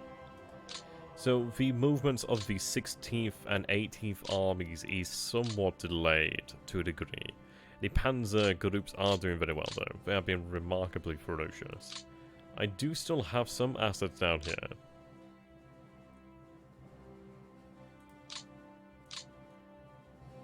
I could attempt to actually cut the rail line here, which is worthwhile.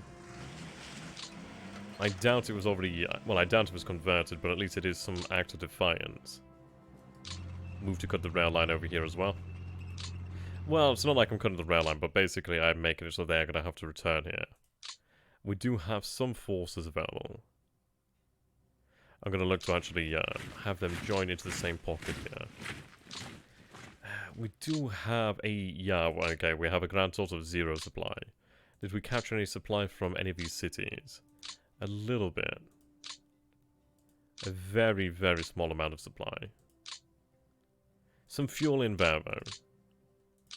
Now, I don't know what he has in terms of assets in the city of Brest-Litovsk, but if I could actually get into the city of Brest-Litovsk, at least I'd be able to try to hold on there in a fortified position with some supply.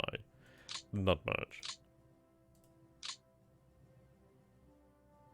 I can actually, yep, drive that headquarters off, and we can do it again. He's not going to enjoy that. And we'll move back into our original position there. So actually, that was quite good there. It seems the AI is ignoring quite a lot of these units, but we are able to actually cause some issues over here, which is quite nice. It's when the infantry reaches the line. I maybe have one turn before the infantry reaches the line. They're going to reach it in certain... yeah, there's going to be a few divisions that reach the front line here. But not in massive numbers as of yet. It's a rough situation, because I need men here. I need men. Okay, have these fellows move to the line here. Obviously the Moscow divisions.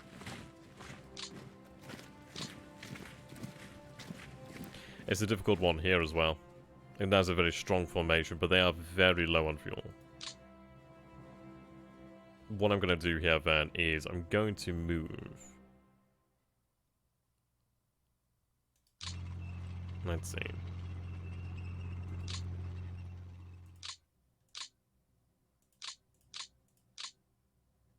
So I do have the 112th Division there.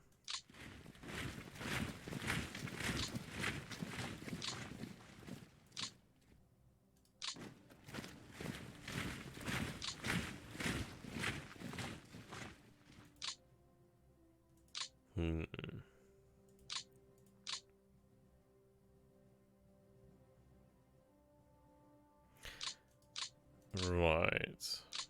I don't know what this unit is here, but I'm going to move to oppose it. So we see only a security force there.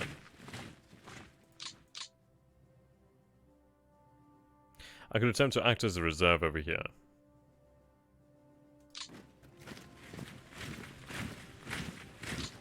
Never mind, they're doomed.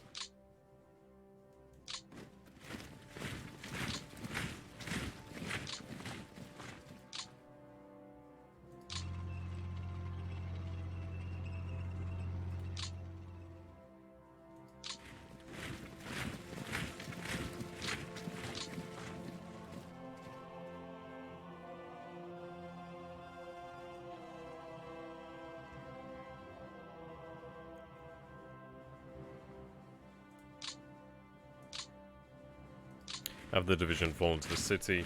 So if I take a look over here then, we don't exactly have much in the way of defensive power, do we?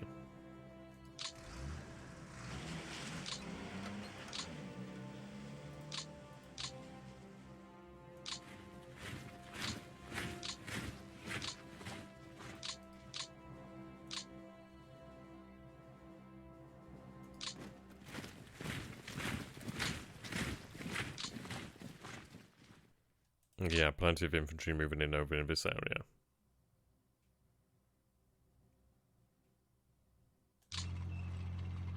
It's a difficult one here, because I am looking to try and find areas where we could potentially attack the enemy.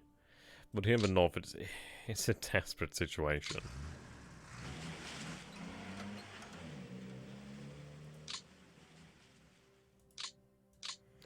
Okay.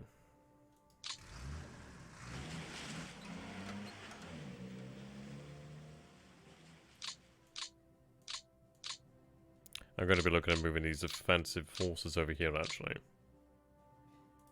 How much do I have in rail capacity? So I do have over 100,000 tons still.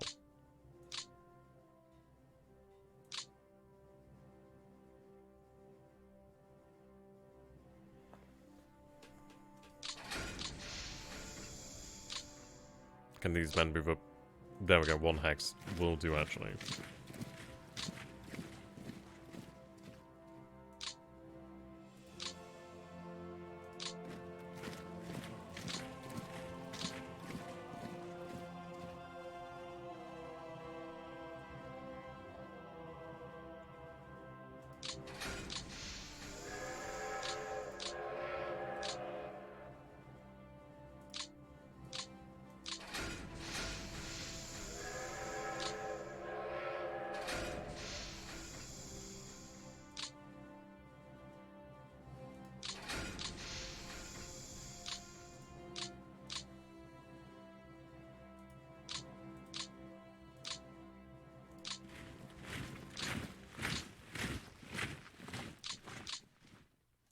In fact, I'll move you here.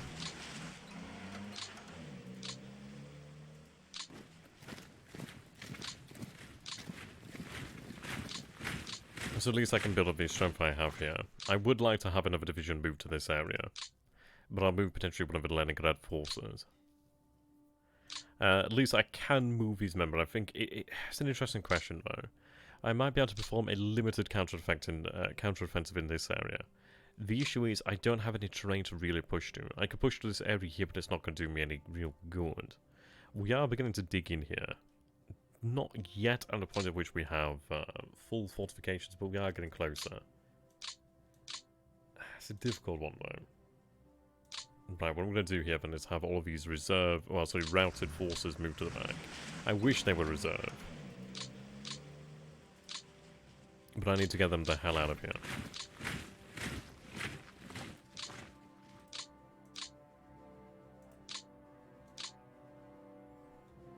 It is definitely a mess here. Definitely a mess.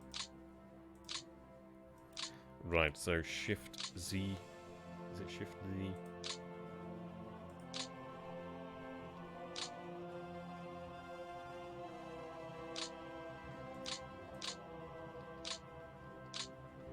There we go.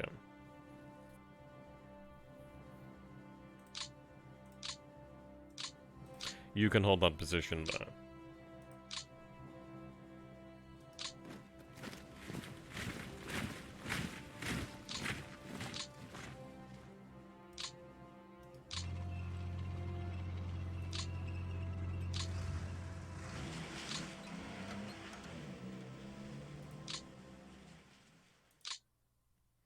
Okay, you can see how spread out they are. They did well to even survive that onslaught, in all honesty. Right, a little bit of interdiction there.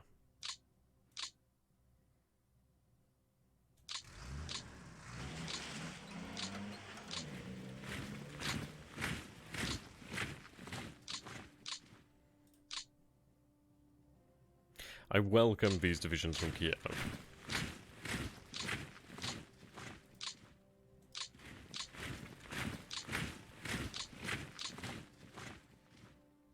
These divisions are refitting at the moment.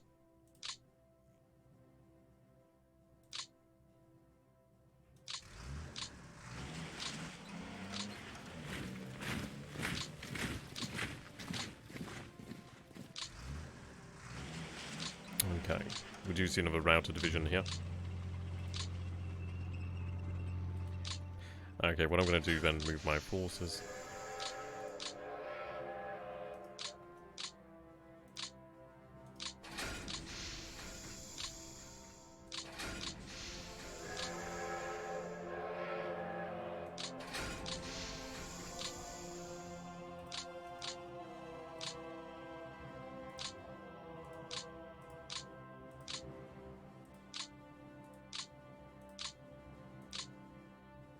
At the moment, it is becoming very, very tough.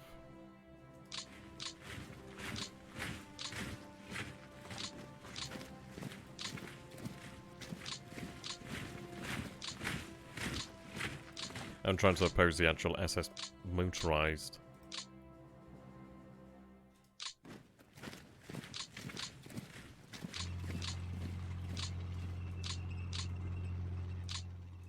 We'll look for here then is I don't think I'll be able to hold on to this area here.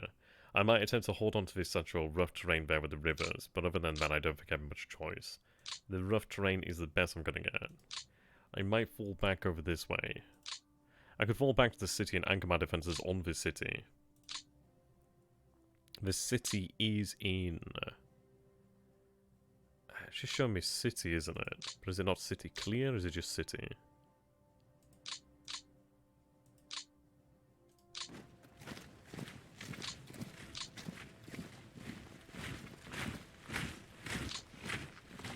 Okay, move to these positions over here. You're gonna fall back across the river. I don't like to fall back. Yeah, it is a city. I was hoping it might have been like city, like rough terrain, or city, like screw you terrain. Yeah, I mean the thing is, I'd love to actually take a look at the defensive values, but the thing is, I'm not going to do that. The reason being, of course, we are committed to the offense here, aren't we? So, I'm not going to do these where they're efficient. I'm not going to make these moves where they make sense as such. I'm basically having to roleplay this one as move the men into a quote-unquote reserve position. Basically a point at which we can build up to attack the enemy. We're massive for a second counter-attack here. That's why I'm going to justify it. And that's the way I'm going to cry myself to sleep tonight.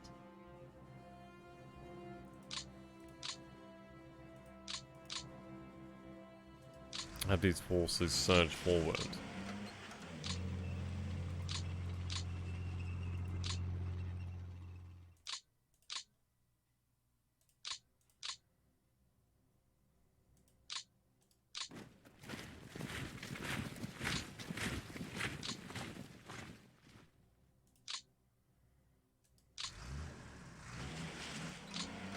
I don't even know if I can spare the administration points to have these units assigned, to be honest. Yeah, I mean, this is it, isn't it? It basically is the absolute opposite of what a sane player would do. And it hurts me to do this. It really does hurt me to do this. But I tell you what, it's actually quite fun. Because at the end of the day, we are purposely putting ourselves into a position where we are basically going to be punished for this. It's really just seeing how many men we can throw in front of the actual Axis tanks here. Those divisions are still refitting at the moment.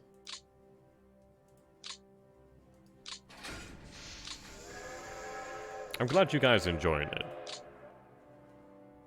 It's one of these things, it's hard to like have people enjoy something where they're like, well, why are you doing that? But if we have it obviously explained that this is the point of the campaign that we are doing, or we shouldn't be doing,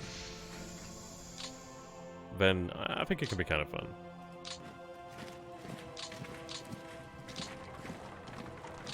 At the moment, I'm just basically throwing anything and everything I can get to the front lines here, just in an effort to hold them at the riverbank. We'll look at it whether we're in a position to counterattack in the following turns. I'm trying to build up the strength here. Like, I'm literally throwing everything I can at this area here. There's not much more I can do here. Yeah, it's going to be pretty rough there. I mean, this over here is only paper thin. They are pushing me here. They did push, and they have pushed quite effectively over here. Like, the city of Pskov is in a precarious position here. Had they had a little bit more fuel there, they could have potentially encircled more of my forces or even driven off some of the defenders there. But we were so lucky in the fact that they were able to, well, they were not able to pull that off. So that is something that we have to be thankful there, for there. I do have Leningrad divisions there to make use of. We do still have a large amount of the rail pool available, so that's fantastic, actually. Basically, everybody is going to be pushed in. as much as I can possibly manage here. I'm going to have them move into Kishinev over here. I feel bad for them, they're basically thrown to the front lines as meat to the fodder.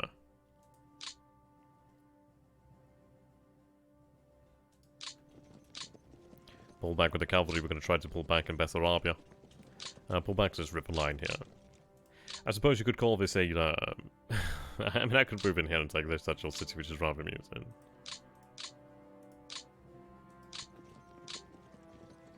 I do have a strong motorized force there. We're going to have that... actually, I'm going to have that take a position there in Kishinev. At least we might have a chance there to hold the city.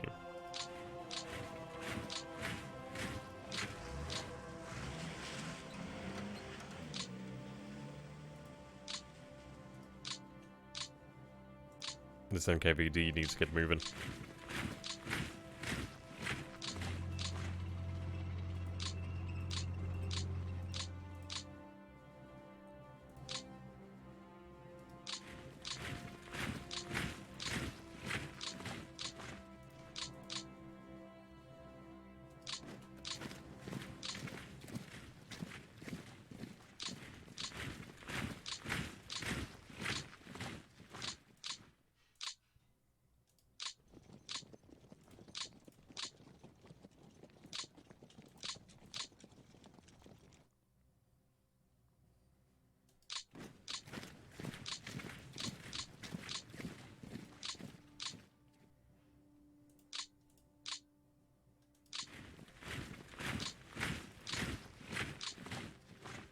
I do have a fair few amount of defensive positions to make use of, it's just how to do that. Though the best place is going to be obviously here in these rough towns, really.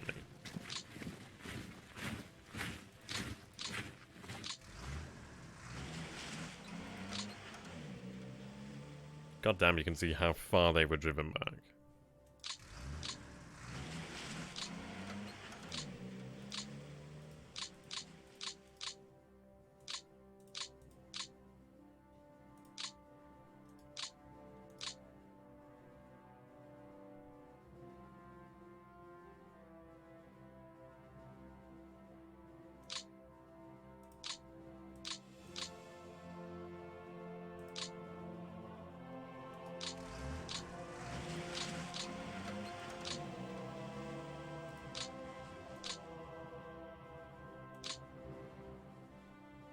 So I do still have some divisions here to move, which is quite nice.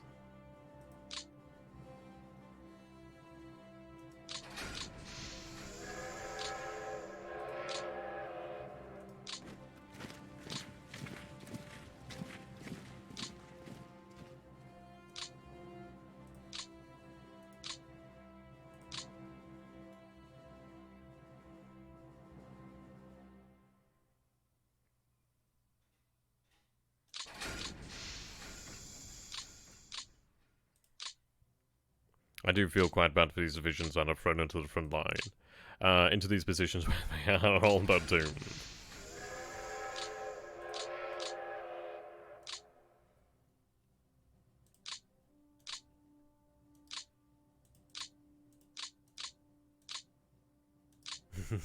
Don't feel bad for them, they signed up for this. Oh dear. Okay, at least these divisions are actually ready again.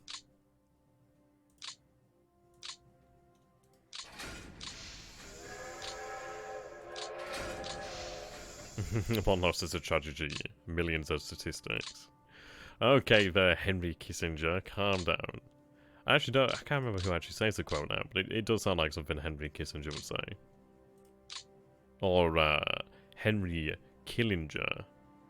If you guys have seen, The Venture Bros. Oh, is it Stalin? Okay. It's one of those things, isn't it? It's like, if you're not entirely sure of something, it's better just to say, I don't know.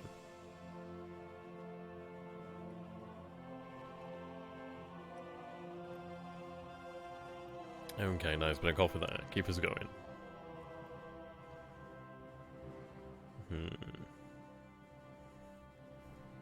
going to reinforce this section over here as much as I can.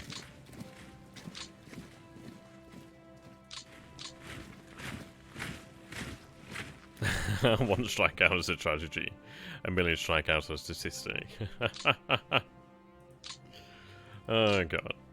Okay, so I'm gonna ask you guys a rather personal question then. What is the appeal of baseball? I need somebody to educate me.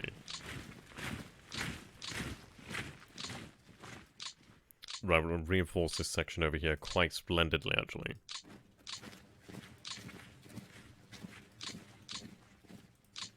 Right, move your headquarters over here. Yeah, that tank would be very nice to cut off there. I mean, this is it. They've given us the ability to do so, so we shall do it. I'm not able to pull back as such across the line, but I can move in such a way as to make it a little bit easier on me.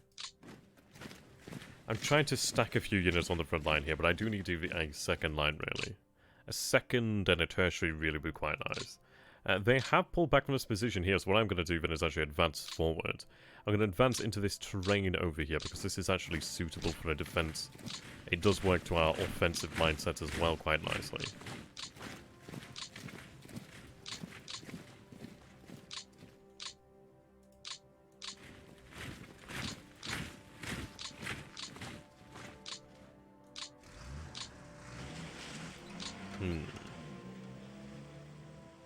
Yeah, pretty much.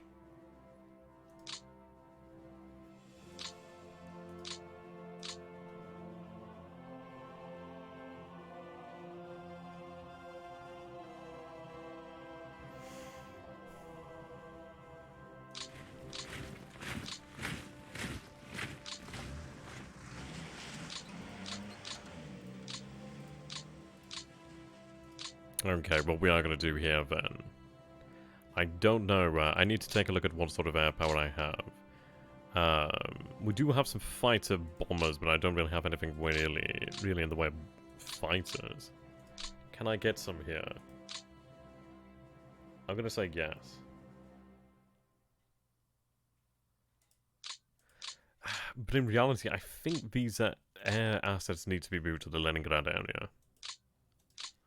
While they're in reserve, at least they are protected, so we'll see, really.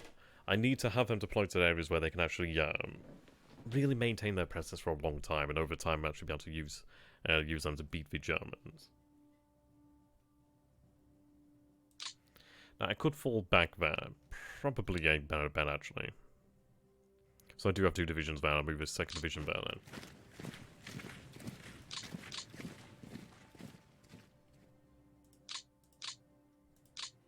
Okay, have these men move to the rail line here. Give them a better time of it. It looks like the NKVD has been removed.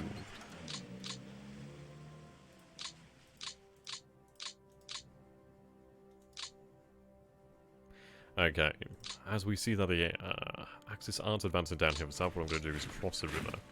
Never mind. Oh, never mind.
Okay, we are trying to push it back where we're able to do so here.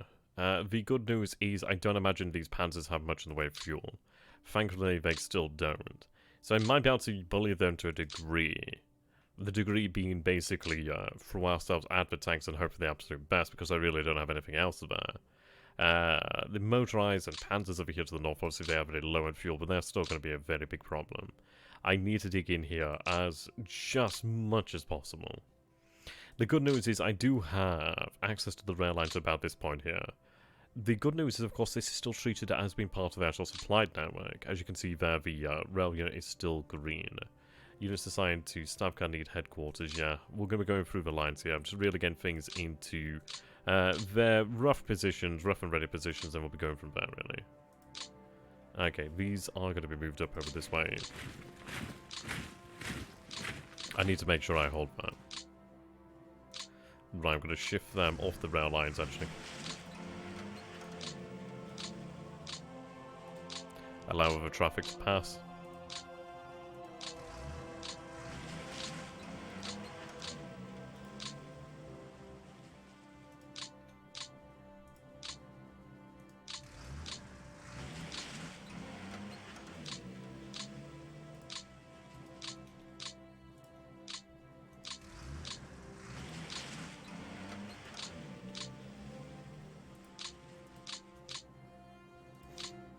Right out division of Novgorod.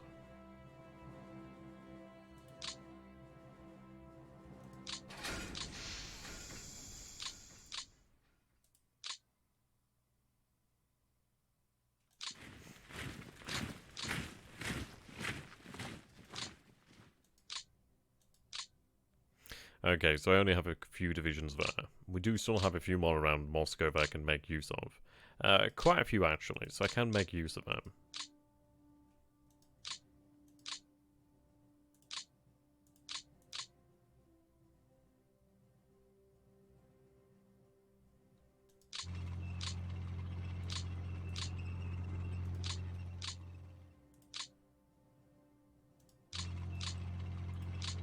Oh, and non-live, these positions are coming in extremely handy right now.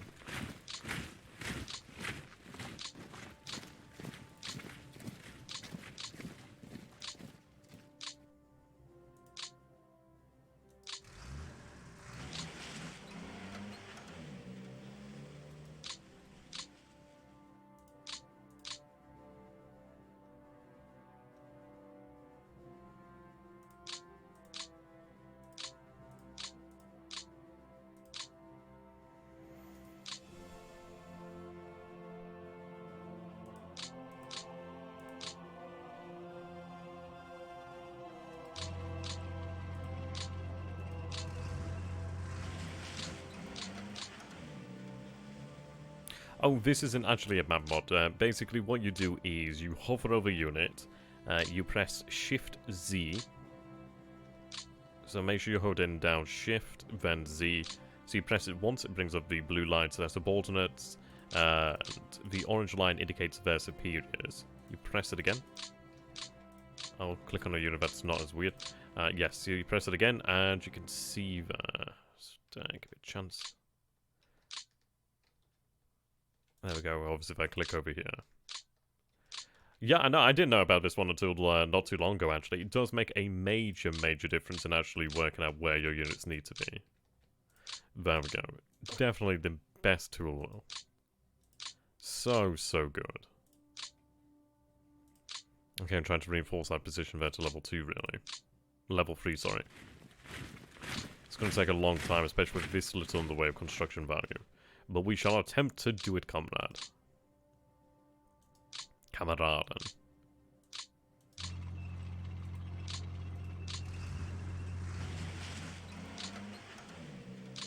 Yeah, good point there. I believe they do return after a time. If we go into our actual administration, well, our event log over here.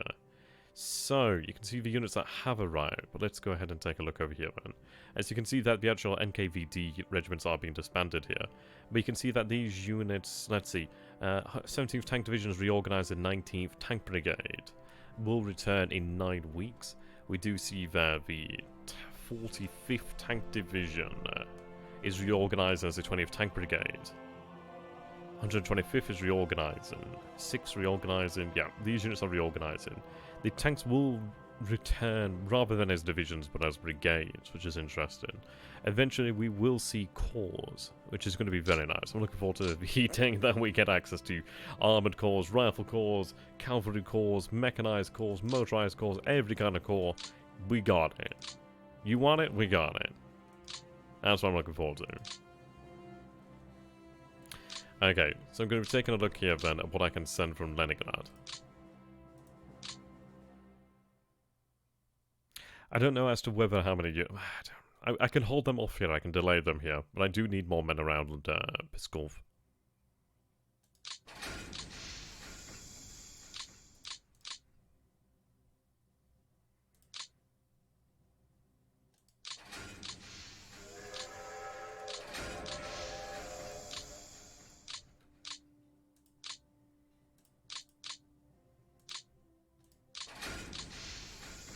Not as many divisions as one would hope for, really. But another 7 divisions down here is going to make a big difference.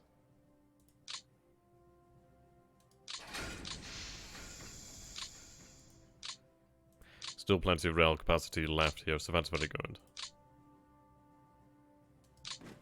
Yeah, the Finns will be active shortly.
Have them assigned to any headquarters that's nearby.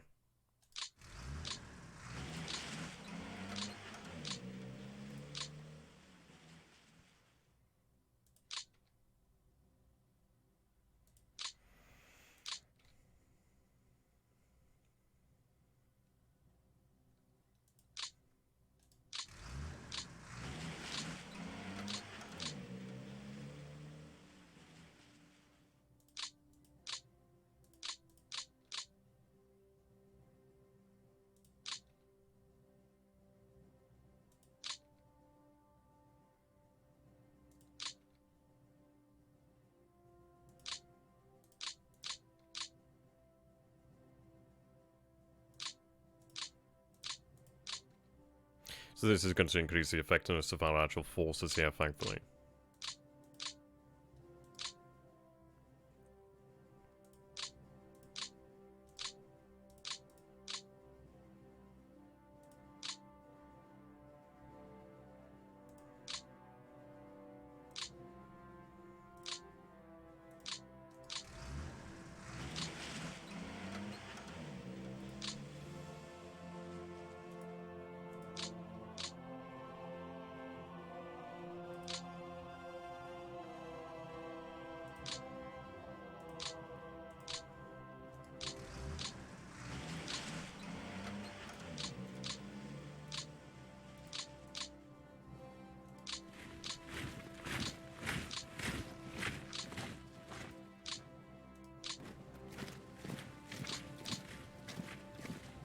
Reinforcements are definitely needed here.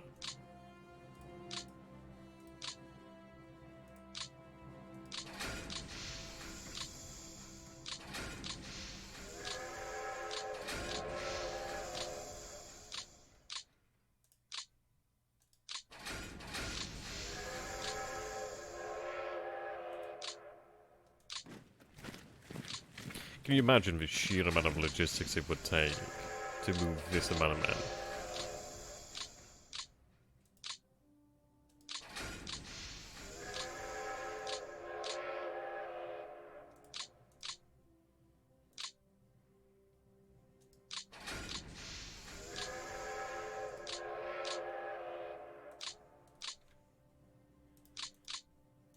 Okay.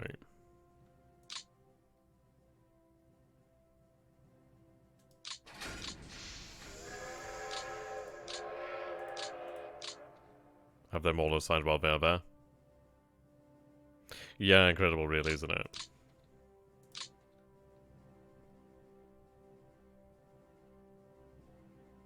They wish they could do that. They wish they could do that.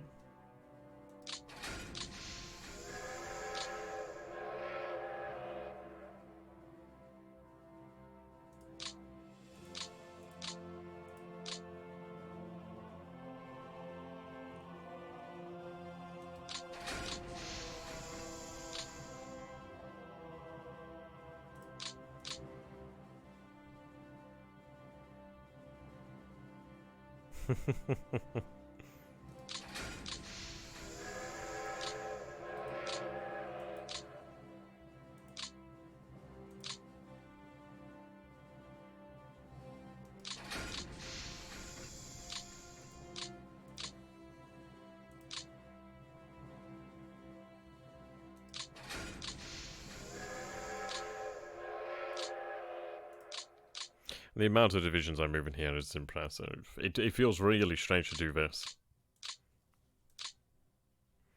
It's a power only a Sith knows how to wield.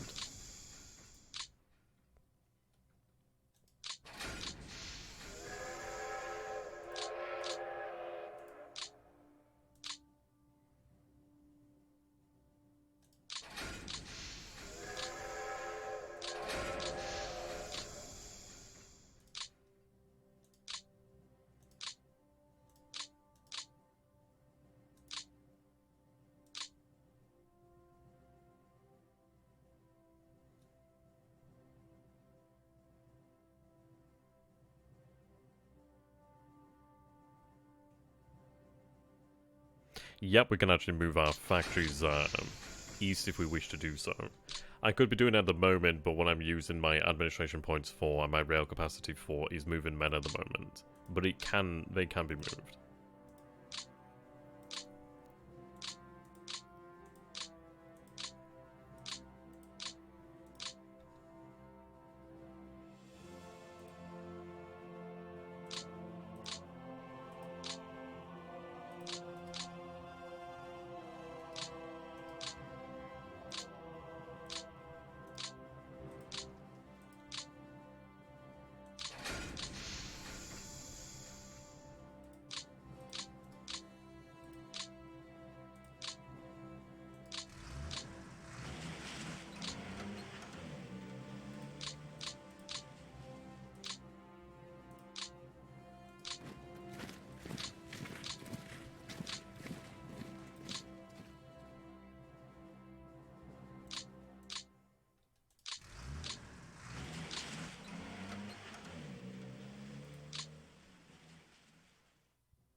Rival Puffy's headquarters back here.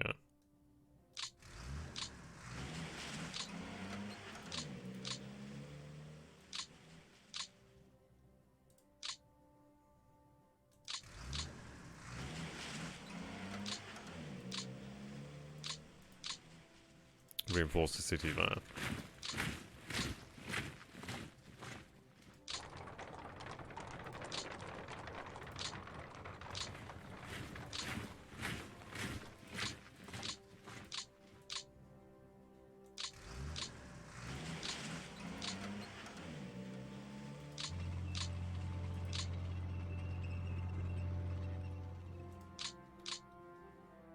View as a reserve.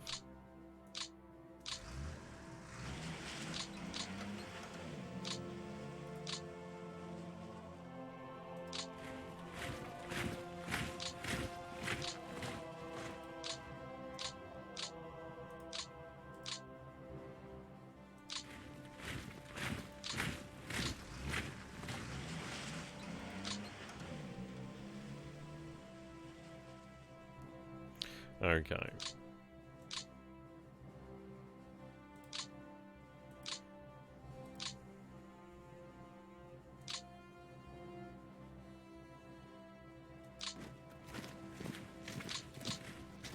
So we have been able to significantly reinforce this line here.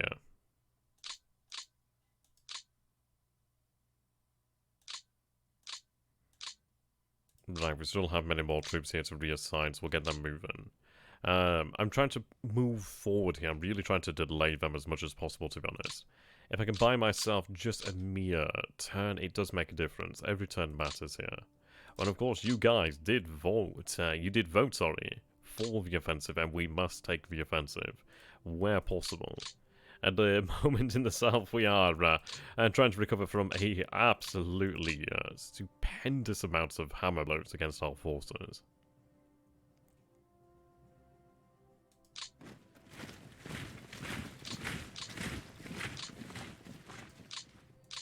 I don't think I'm just able to do that. Oh no, I could actually. How you doing there, Pixels? Good to have you back as always. There we go. Good afternoon to you as well. Now we're able to actually isolate these Panzer divisions.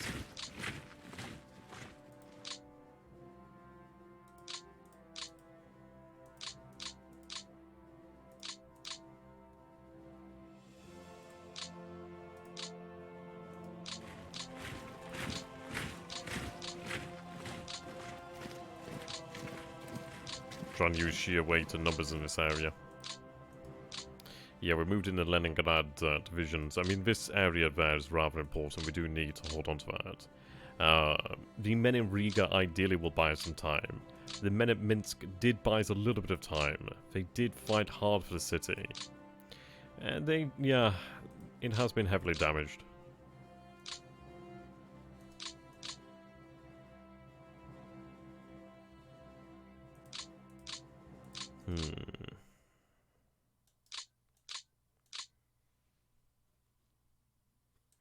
Okay. My rail cap is at 7,540. I think I'd like to take a look at moving potentially some assets from Kharkov then. So take a look at moving some of this.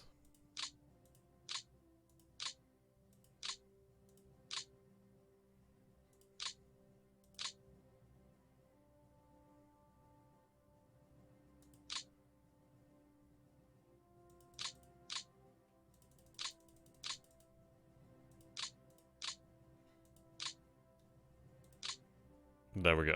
We'll have it sent to Chelyabinsk. That's going to take them some time to arrive in that area. I'm moving a few of them at the moment, just to make sure that whatever happens, at least they will arrive. It could take them a while to arrive there, to become ready. But that's about as many as I'm going to move at the moment. I think the way I'm going to take it is basically, we'll see how long we can hold here. And because the issue is, of course, I don't have that many men to move as of yet, so I'll move small amounts of industry while we actually have the opportunity. The issue is, should the Axis come crashing through our front lines and we are left in a position where I don't have the capability to move it all in a single turn, for example, if it was going to be so dire, then I want to move it out a little bit incrementally at a time, sort of thing, until we can just get a feel for how the front is looking and go from there, really. Okay, so we are trying to desperately organize a defense and counterattacks as far as we are able to do so.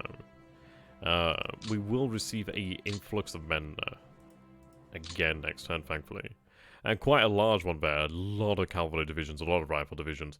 A few tank divisions reserved. Yeah, it's looking fairly juicy there. Turn 5 is juicy. Turn 6, 7, and 8. These turns, I mean, especially 7 and 8. 7 and 8 are a little bit rougher here. We'll get another turn, or at least the Axis turn. Yeah, we've got another 40 minutes here, so we can definitely get the turn.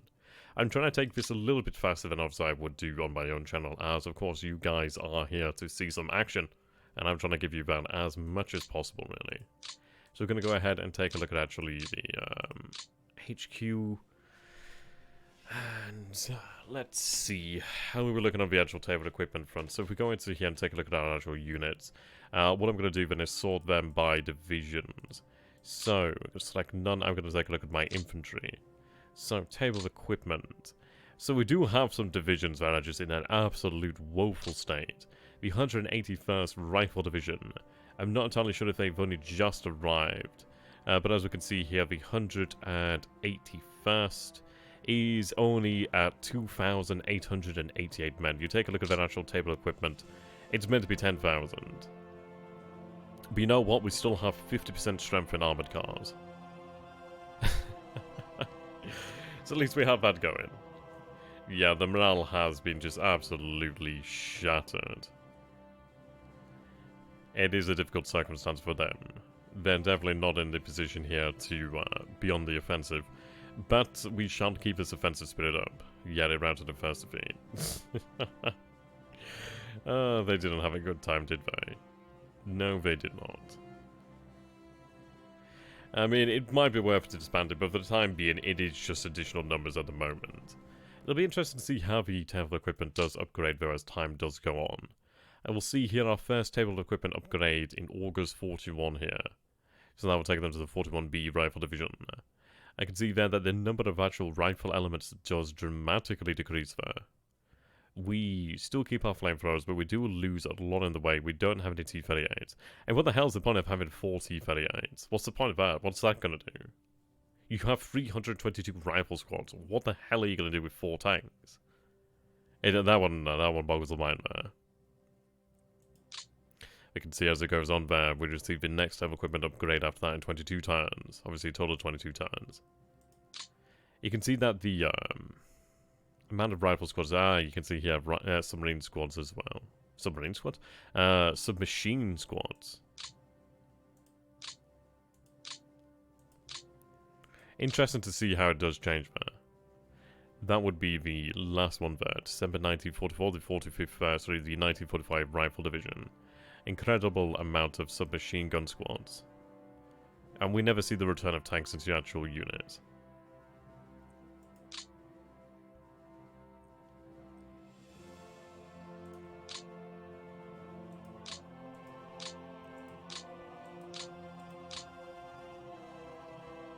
So it is...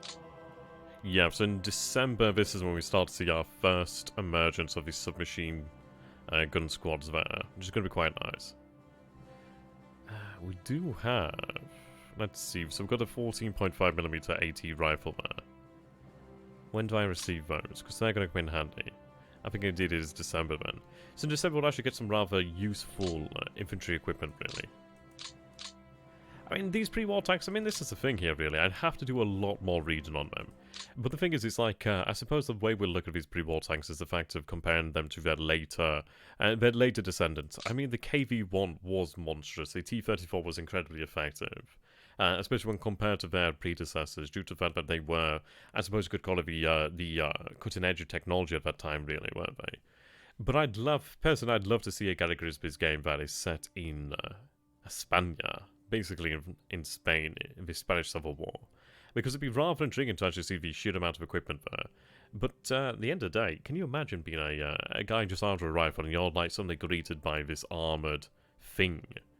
Bear in mind, I mean, the idea of a tank is common knowledge to people nowadays, but can you imagine at this point in time, not many actual German soldiers, for instance, would have actually seen a tank. They might have seen footage of a tank, but to actually see the thing in real life, that's terror. Okay, I'm impressed by the fact that they're still able to rout my divisions.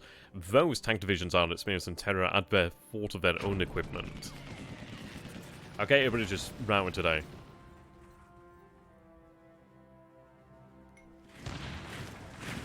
Please stop routing, people.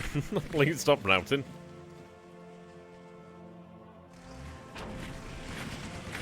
Oh my god.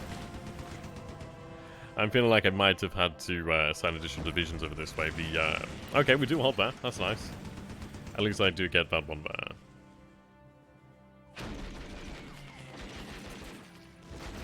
Yep, there we go. The solitary retreat there. Benevendi round.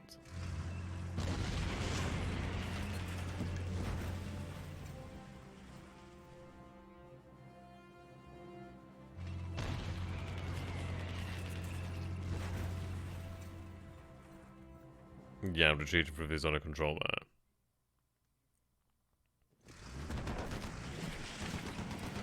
there. And there they go.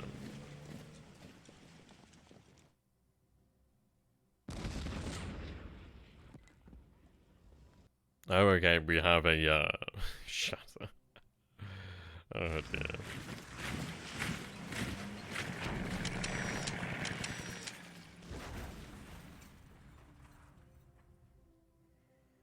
And here comes the Finns. In areas like that, we're actually able... I mean, if we can actually gain access to any sort of defensive terrain, I can actually do a significantly better job at holding, actually. Yeah, see that able to hold that, which is impressive against, what, 2 divisions?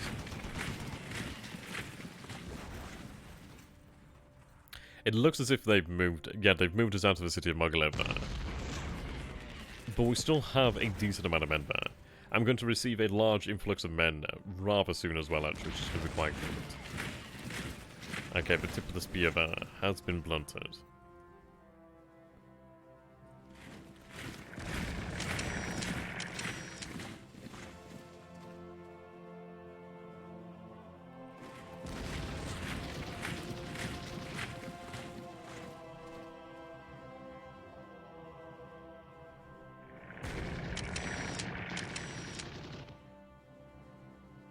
Now, this is the interesting area. We have a lot of strength across the river. The issue is the fact of, is it going to matter?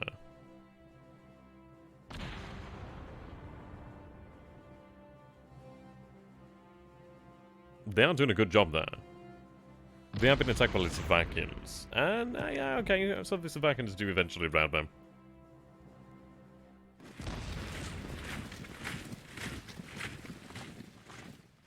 I suppose in the end, if they rout, at least I can actually have them survive the battle. Yeah, I'm not surprised that we did hold that. It's quite a nice position to actually have them.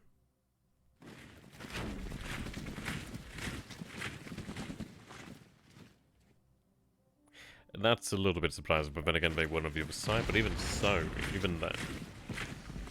Ooh, that's a lot of routed units.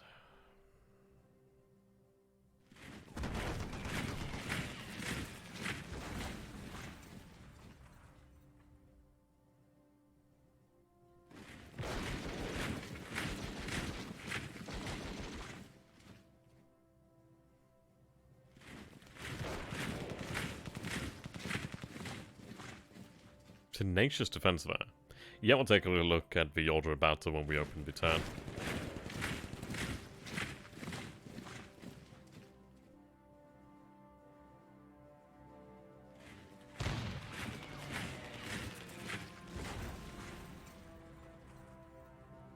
Oh god. Yeah, but it's grinded through us here at this moment.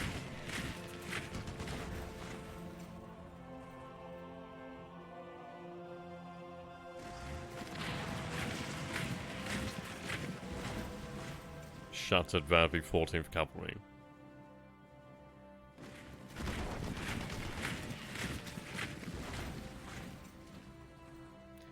As far as it goes, though, we are still holding them back. And in my own campaign as the Axis, we had made significant... I mean, we were penetrating... I think we're past the halfway point in the Ukraine at this point in time, actually. Or just a turn after. Right, we are forced out of the city there. That's actually rather impressive there by the Romanians. I've got to find these positions of strength. I've got to find these positions where we're able to dig. Well, then again, you see the Romanians have bypassed us there. They do have access to the other side of the riverbank.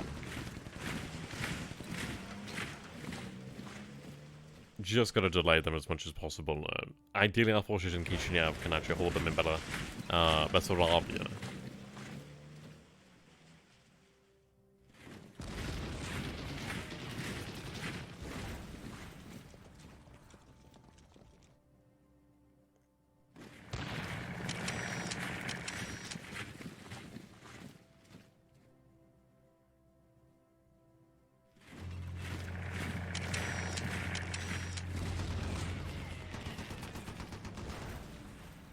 Okay, now the Finnish front is one where I'm going to have to try and pay special attention.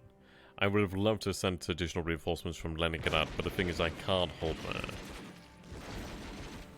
You could help in the next voice back at Battlestar Galactica. I don't know anything about Battlestar Galactica, so this is it. I mean, I do know about Battlestar Galactica from The Office, from Dwight Was it Dwight K. Schrute? Bears beats Battlestar Galactica.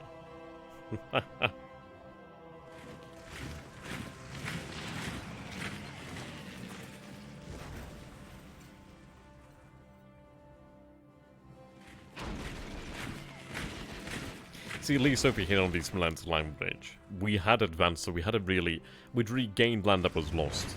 But the thing is, I'm fighting then in the forest near the Smolensk. I don't know what you'd call that area. I'm not that familiar with the geography of the area. Would that be modern-day Belarus? I'm not entirely sure. I think Smolensk, would that still be considered Russia? I think that's still... I think it's Russia. I need to learn about my modern geography versus that of the 1940s, to be honest. Yeah, now see, the issue is I've lost that rail line. I don't know if I had access to that rail line, but we still have others there, but it does make my situation harder. Okay, that makes the situation there harder. We are seeing the 12th Panzer there, supported by the 43rd Sturm Panzer Brigade. Battalion? Either a brigade or battalion. I'm gonna go with battalion. And that's a lot of pioneers there. That's, what, 4 pioneer battalions? Jeez. Smolensk is in, Russia proper. How just east of Belarus, okay. Right, I'm glad that those men did retreat, but then again, they didn't take that much in the way of casualties. Maybe about 500 men per division on average. Yeah, we are being pushed back into the swamps here. I'm really trying to keep them pressed up against the defensive terrain really as much as possible.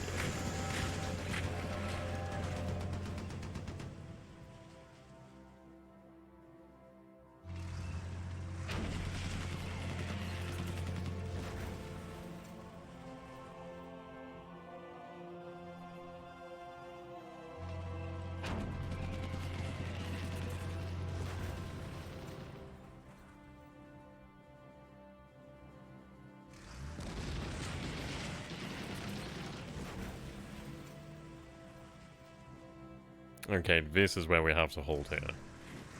Yes, we did give the AI a quite healthy boost as well, which is why I've been able to actually really quite penetrate quite deeply, really.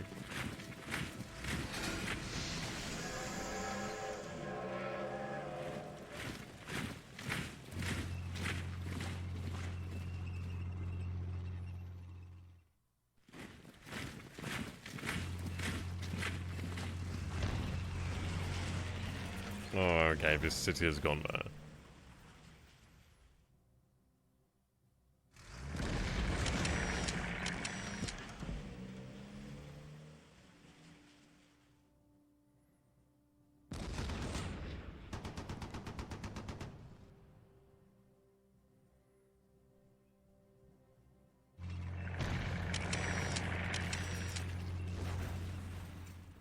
Okay. Yeah, this is, that's a lot of router divisions. God damn the Panzers.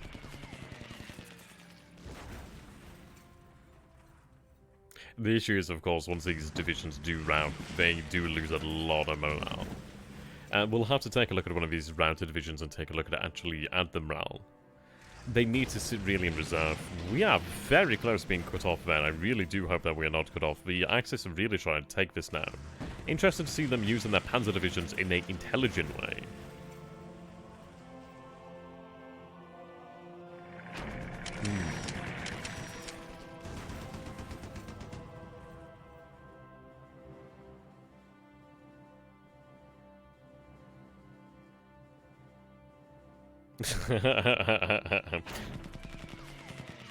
Jesus.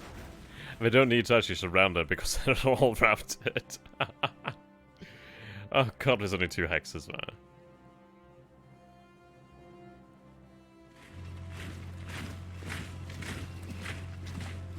Okay, yeah, they've just completely demolished the land bridge area. They've just completely smacked that bitch around. Oh dear.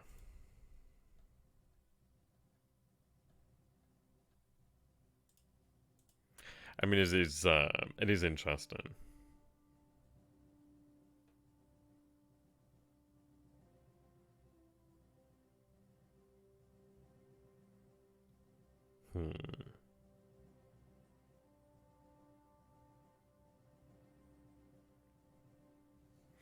Okay, let's take a look over here then. So we can see that in the last turn we did lose 148,000 men. The thing is, not many of these men are actually cut off anymore. I don't think we really had many men that were actually cut off. So a lot of these actual losses are just from the Axis, just absolutely smushing the faces in of quite a few Soviet soldiers. Look at that, 84,000 captured, 26,000 killed, 26,000 killed. That's a hell of a lot of men. But 2,620 returned from holiday, so that's quite nice. The Axis there, 70,000 lost, 19,000 killed. But the thing is, it doesn't actually give you a breakdown of like how many of these are actually like German or different nationalities. They've lost some vehicles though. They've lost a few Panzer IVs, so maybe that'll end the war. Let's have a look at the losses. We do lose another 291 aircraft there. I do want to see how this is happening. Is this right during the Axis turn then? So we're going to assume that is yep. Okay, so we can see here on turn 1 we had 82 units destroyed. On turn 2, 47. Turn 3, 28. Turn 4, 18. Now it says plus 14, but I'm not entirely sure what that means. Oh, I think these units, yeah, okay, so these units were basically withdrawn of our own violation, really. And it's hurting, and it's hurting. 15 armoured divisions, 38 infantry. That's a lot of divisions. Okay, so we can see that we have our new reinforcements here. Just in time, really. This position did manage to hold out, which is quite nice. I do have the ability to push on here, but we are looking at now 1, 2, 3, 4, 5 Panzer divisions, maybe even another Panzer division. Okay, so we see a motorized division. So 5 Panzer divisions, 3 motorized divisions immediately within this area. You know what? I've seen this before somewhere, and I can't, I can't think where. Right, it's interesting, isn't it, really? This area that was under so much of a threat. This area that in the last turn was basically untouched. Oh my, okay. Yeah, they've had to send forces back over here, it seems.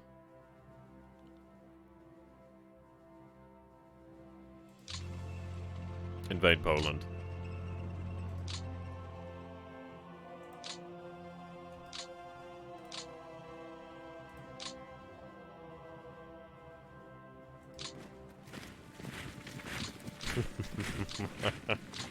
I just can't believe that they left those divisions there. Now, Riga stands defiant. As you can see here, though, we still have level 2 fortifications. We are at 36% though. It's going to take a while to get to level 3, but if I'm able to get to level 3 or level 4, God forbid I get to level 4, that'd be quite nice. But we can see that there's a lot of infantry pushing into this area. As far as to how long I can hold on here, I do not know. I think it's very quickly coming to a situation where I'm going to have to choose how we defend here. You can see that this line has been broken. I think what I'm going to have to do then is, let's take a look. So I have level 2 fortifications over here, only in this area, but we do have heavy woods there, whether or not. I'm going to have to bring these men here. I'm going to have to defend this. These divisions are pretty healthy. Their morale is a grand total of 33, so then again, that's not actually the highest ever. Let's go into the log here, let's see. Yeah, so Germans are currently at 93, the Finns 87, the Italians 56, Romanians 56, Hungarians 62, Slovakians 62, Soviets 36. That hurts. So 1.45 million people have migrated, 1.25 million are missing. Okay.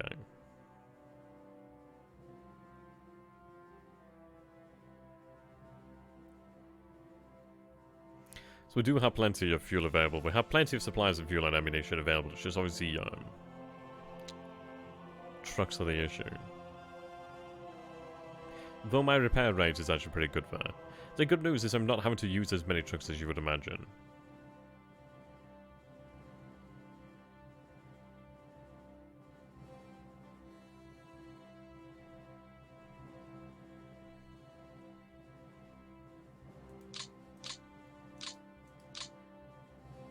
Okay, so we'll go ahead and try and find... Well, actually, no. Well, these units were routed, weren't they? I'm sure they were routed. Leningrad divisions.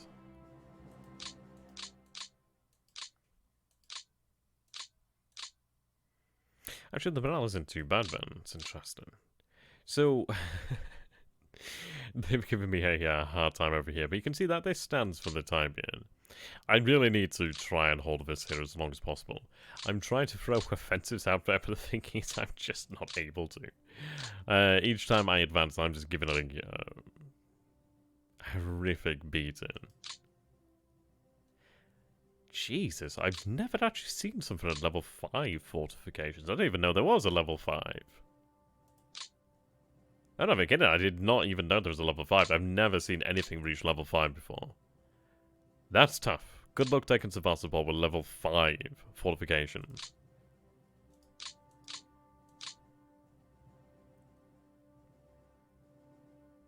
Well, we made 10% there.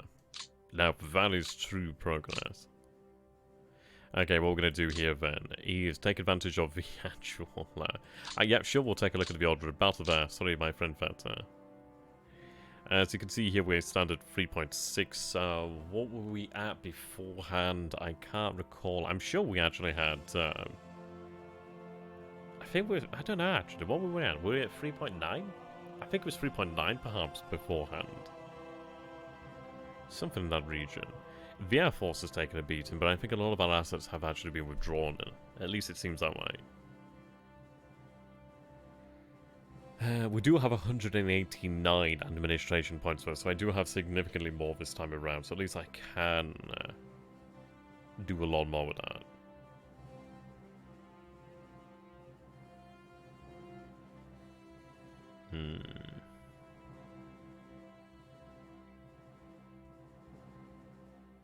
I mean, we might be able to take a look at what we can actually shift out of the administration points in terms of building new units, but... It's a difficult one here. It is a difficult one. So we'll go ahead and run our reconnaissance here.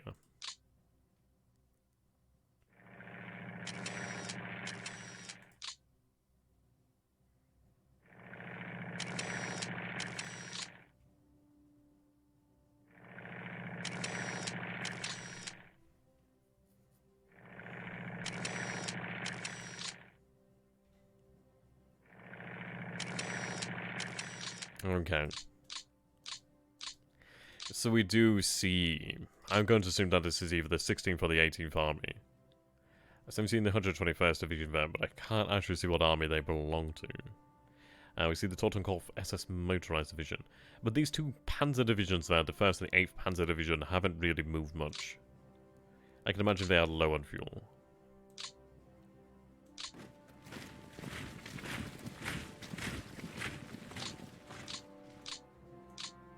I think I'm going to address this situation over here in the north, actually. The Finns are dangerous. This area I don't care about. I could reinforce it by the time they're able to march.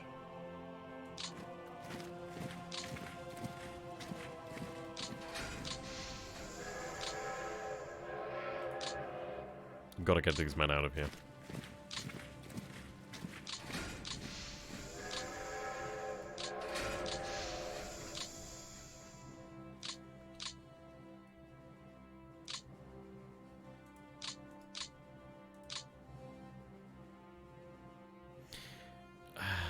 I mean, this is it, whenever they are going to be withdrawn.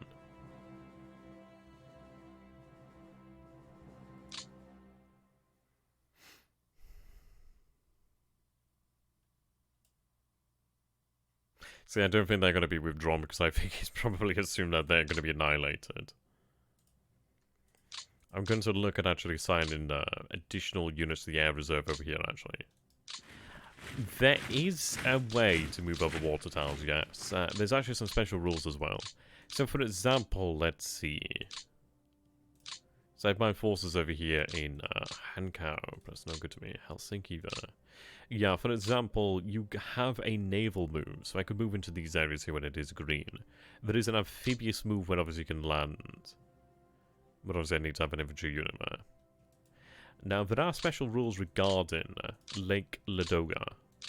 So during winter, once this is obviously frozen over, supplies are able to make their way across the actual lake over here, which is very, very important. Basically the lifeline of Leningrad. It does make a significant difference there. So I do have a couple of divisions being raised here. Plenty of cavalry. It seems as if there's, like, demobilization's taking place.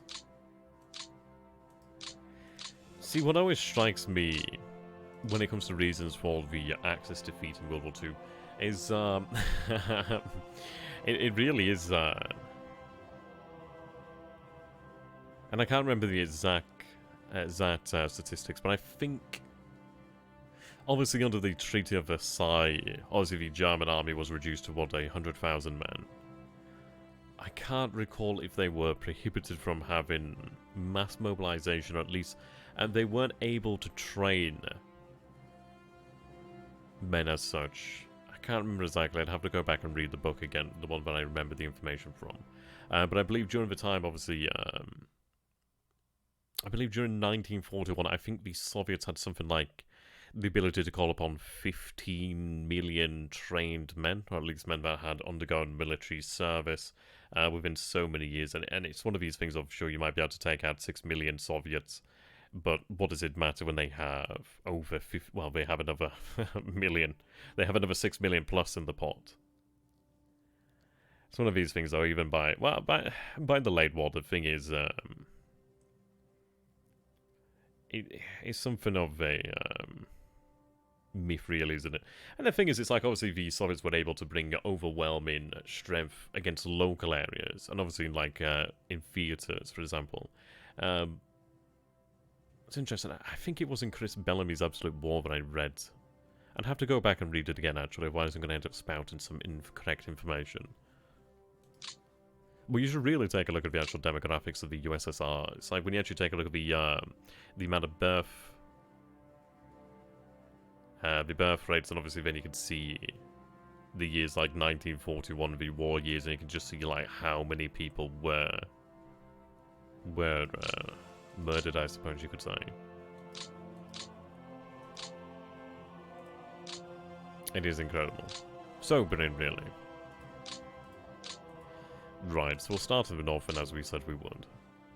I'm going to be looking at actually having air assets move to this area here. Now, let's take a look at this in terms of defense. We do have, obviously, the river over here. That's very important right now. It does mean I have to surrender this level 2 fortified position here, but I think the river would make up for that. Or potentially, I'll leave the NKVD, but then again it depends really, doesn't it? Are the NKVD better off actually be moved to the rear line? It's only a few men, but at least it still is 1,000 fighting men. This bisects the area. Vyborg is superb. I do have a swamp over here. I have a swamp over here. We do have Kexholm over here. I think Kexholm is actually in the heavy woods, potentially. Let's take a look.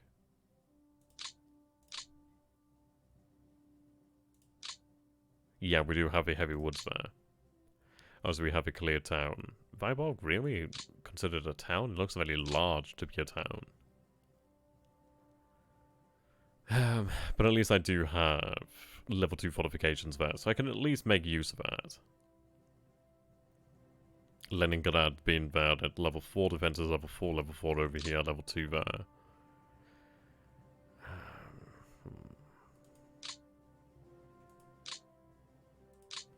This is a very important town here. Thankfully it is on the rough terrain, but it is very important as it is in fact a hub there. I'm going to have to try to look after that.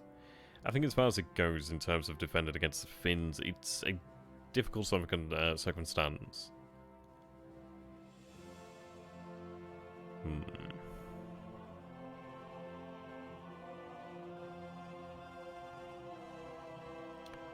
I think what we'll have to do then, I mean, let's take a look. I don't even know, yeah, these units kind of move. The NKVD here are doomed. I do have some movable assets. I think what we're going to do is basically fall back to this area here. Right, the rail line's active, that's good. I mean, I could fall back across the river, but I'd have to surrender that position, but I think that's the best case.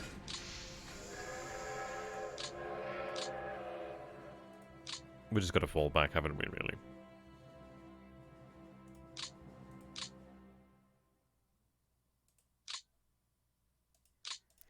And let's take a look where we have our fortifications. So there's level 2 here, level 2 here. But the thing is, I don't know. It's one of these, isn't it? It's just as good to hold here as it is here. There's no real big difference there. Reinforce these positions as possible, really.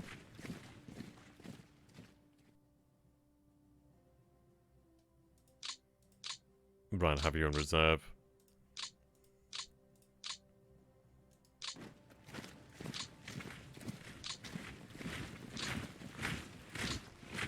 Even having moved those divisions down here, we don't have many. I do still have some motorized. I have a tank division there. Part of the motorized, sorry, mechanized. Tank division, rifle divisions. So I do have a couple. I could potentially move some light reinforcements to the north here in, against Finland. But in reality, it might be a case if we simply fall back here. We'll see what the actual positioning is like. We'll see how our men cope. But it might very well be that we just fall back here. I might in fact have this rifle division make its way up to this point over here just to hold that line there. If I prevent them from taking the rail line, then at least I can prevent supplies moving in this area. Or I might just ignore it for the time being and focus the reinforcements where they need to be.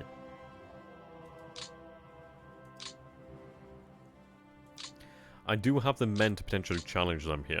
The issue is, of course, we're going to be seeing the 16th and 18th Army armies. We are seeing, obviously, the 9th Army, 4th Army, more than likely. And I do wonder where they're going to send the 2nd Army. 17th Army down here somewhere, and obviously, I forget what army this is now, actually. They did penetrate and take Stanislav. They did very well there, actually. They came very close, actually, to circle the vast majority of my force. It's going to be hard for us, but the best case scenario I can pull off now is actually pull back to this area here. Our men here... I could take a look at actually consolidating the front and moving back to this line over here. At least we do have a level 1 fortifications to make use of, which is really quite nice. Oh, we actually have some KV-1s in there. That's quite cool. KV-1s and some T-34s, actually. Sweet. New cavalry divisions being raised there. Yeah, we do have quite a few cavalry divisions there from the Caucasus. So these cavalrymen are handy enough.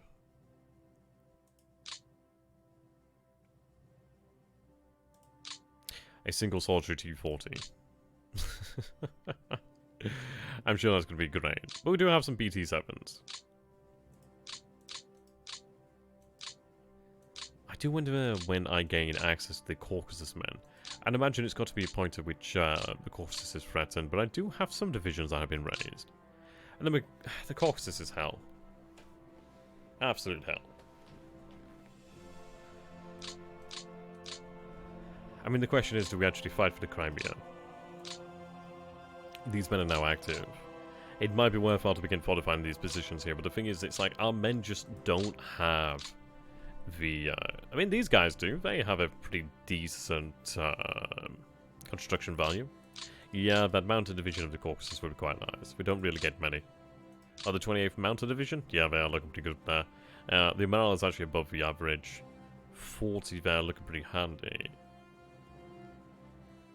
Yeah, we'll have them railed out next time.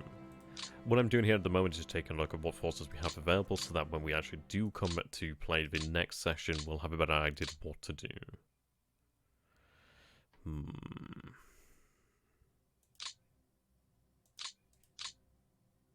It looks like the Axis are on the front line.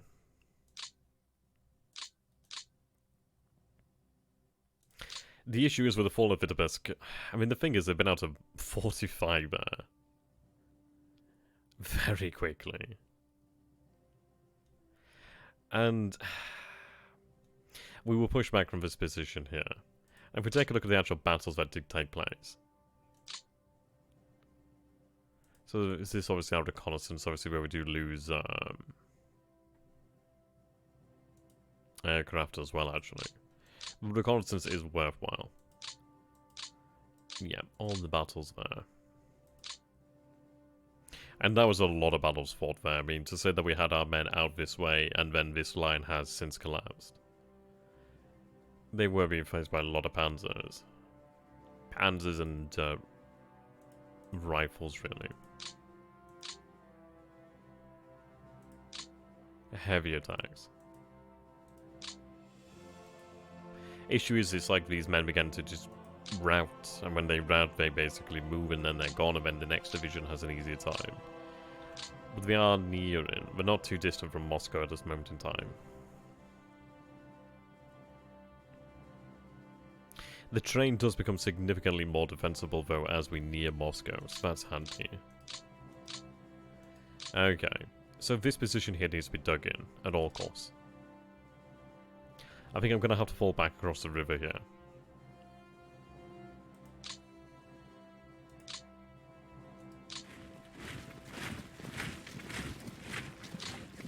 The issue is with this Totenkopf SS motorized division is the fact that it flanks this position here, so I'd have to put a lot of power here, but it does mean that I'm opposed by 2 panzer divisions. They're just so very easily gonna just run my men over there.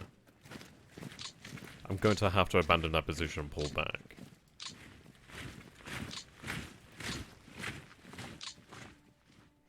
I'm gonna make a light defense though, about 2 divisions in depth. I'm gonna be expected to be pushed back from this area. I think what we need to do is really look to hold in this area by the towns of Horkoff du Nord. Schkevel? Schkevel? Try to hold this area. As long as I hold this area here, basically just this rail line here, at least I can actually move men in and out. But once I do lose that, I do lose the capability to move. Now, we see plenty of divisions here. It becomes a question of how best to actually fight against the invader. These divisions here, though, are doing quite well. There's quite a number of men in the actual city. There is AA still within the city as well. So, it's one of these things. I don't think they've even attacked this city as of yet. And as far as it goes, it's very well protected, but you can see there that they have the divisions in place. It's light urban, so it is a very large settlement. It is a very large city, isn't it, really? So it's going to be tough for them to take down.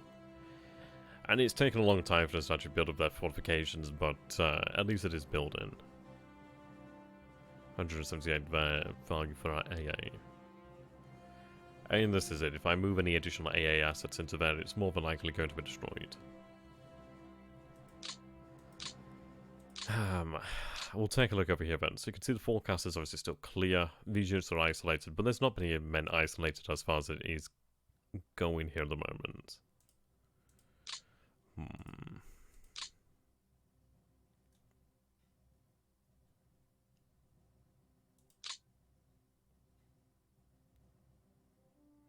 I need more of these. And that front armor is superb. So if we go into equipment here.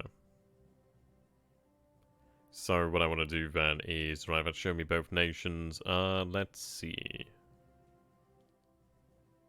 Sorted by type. Hey, we see the Taldi. I like the Hungarian tanks. What I want to compare then is actually... okay, so we have... See, you know what, I'd love to have some IS-3s right now. But let's go ahead and take a look. So we have the KV-1 at the moment. So I believe... I think we should have the 1941 variant in lower numbers, perhaps? I'm not entirely sure what numbers we'll have available. But I want to see... Oh, so that's the KV-2 there.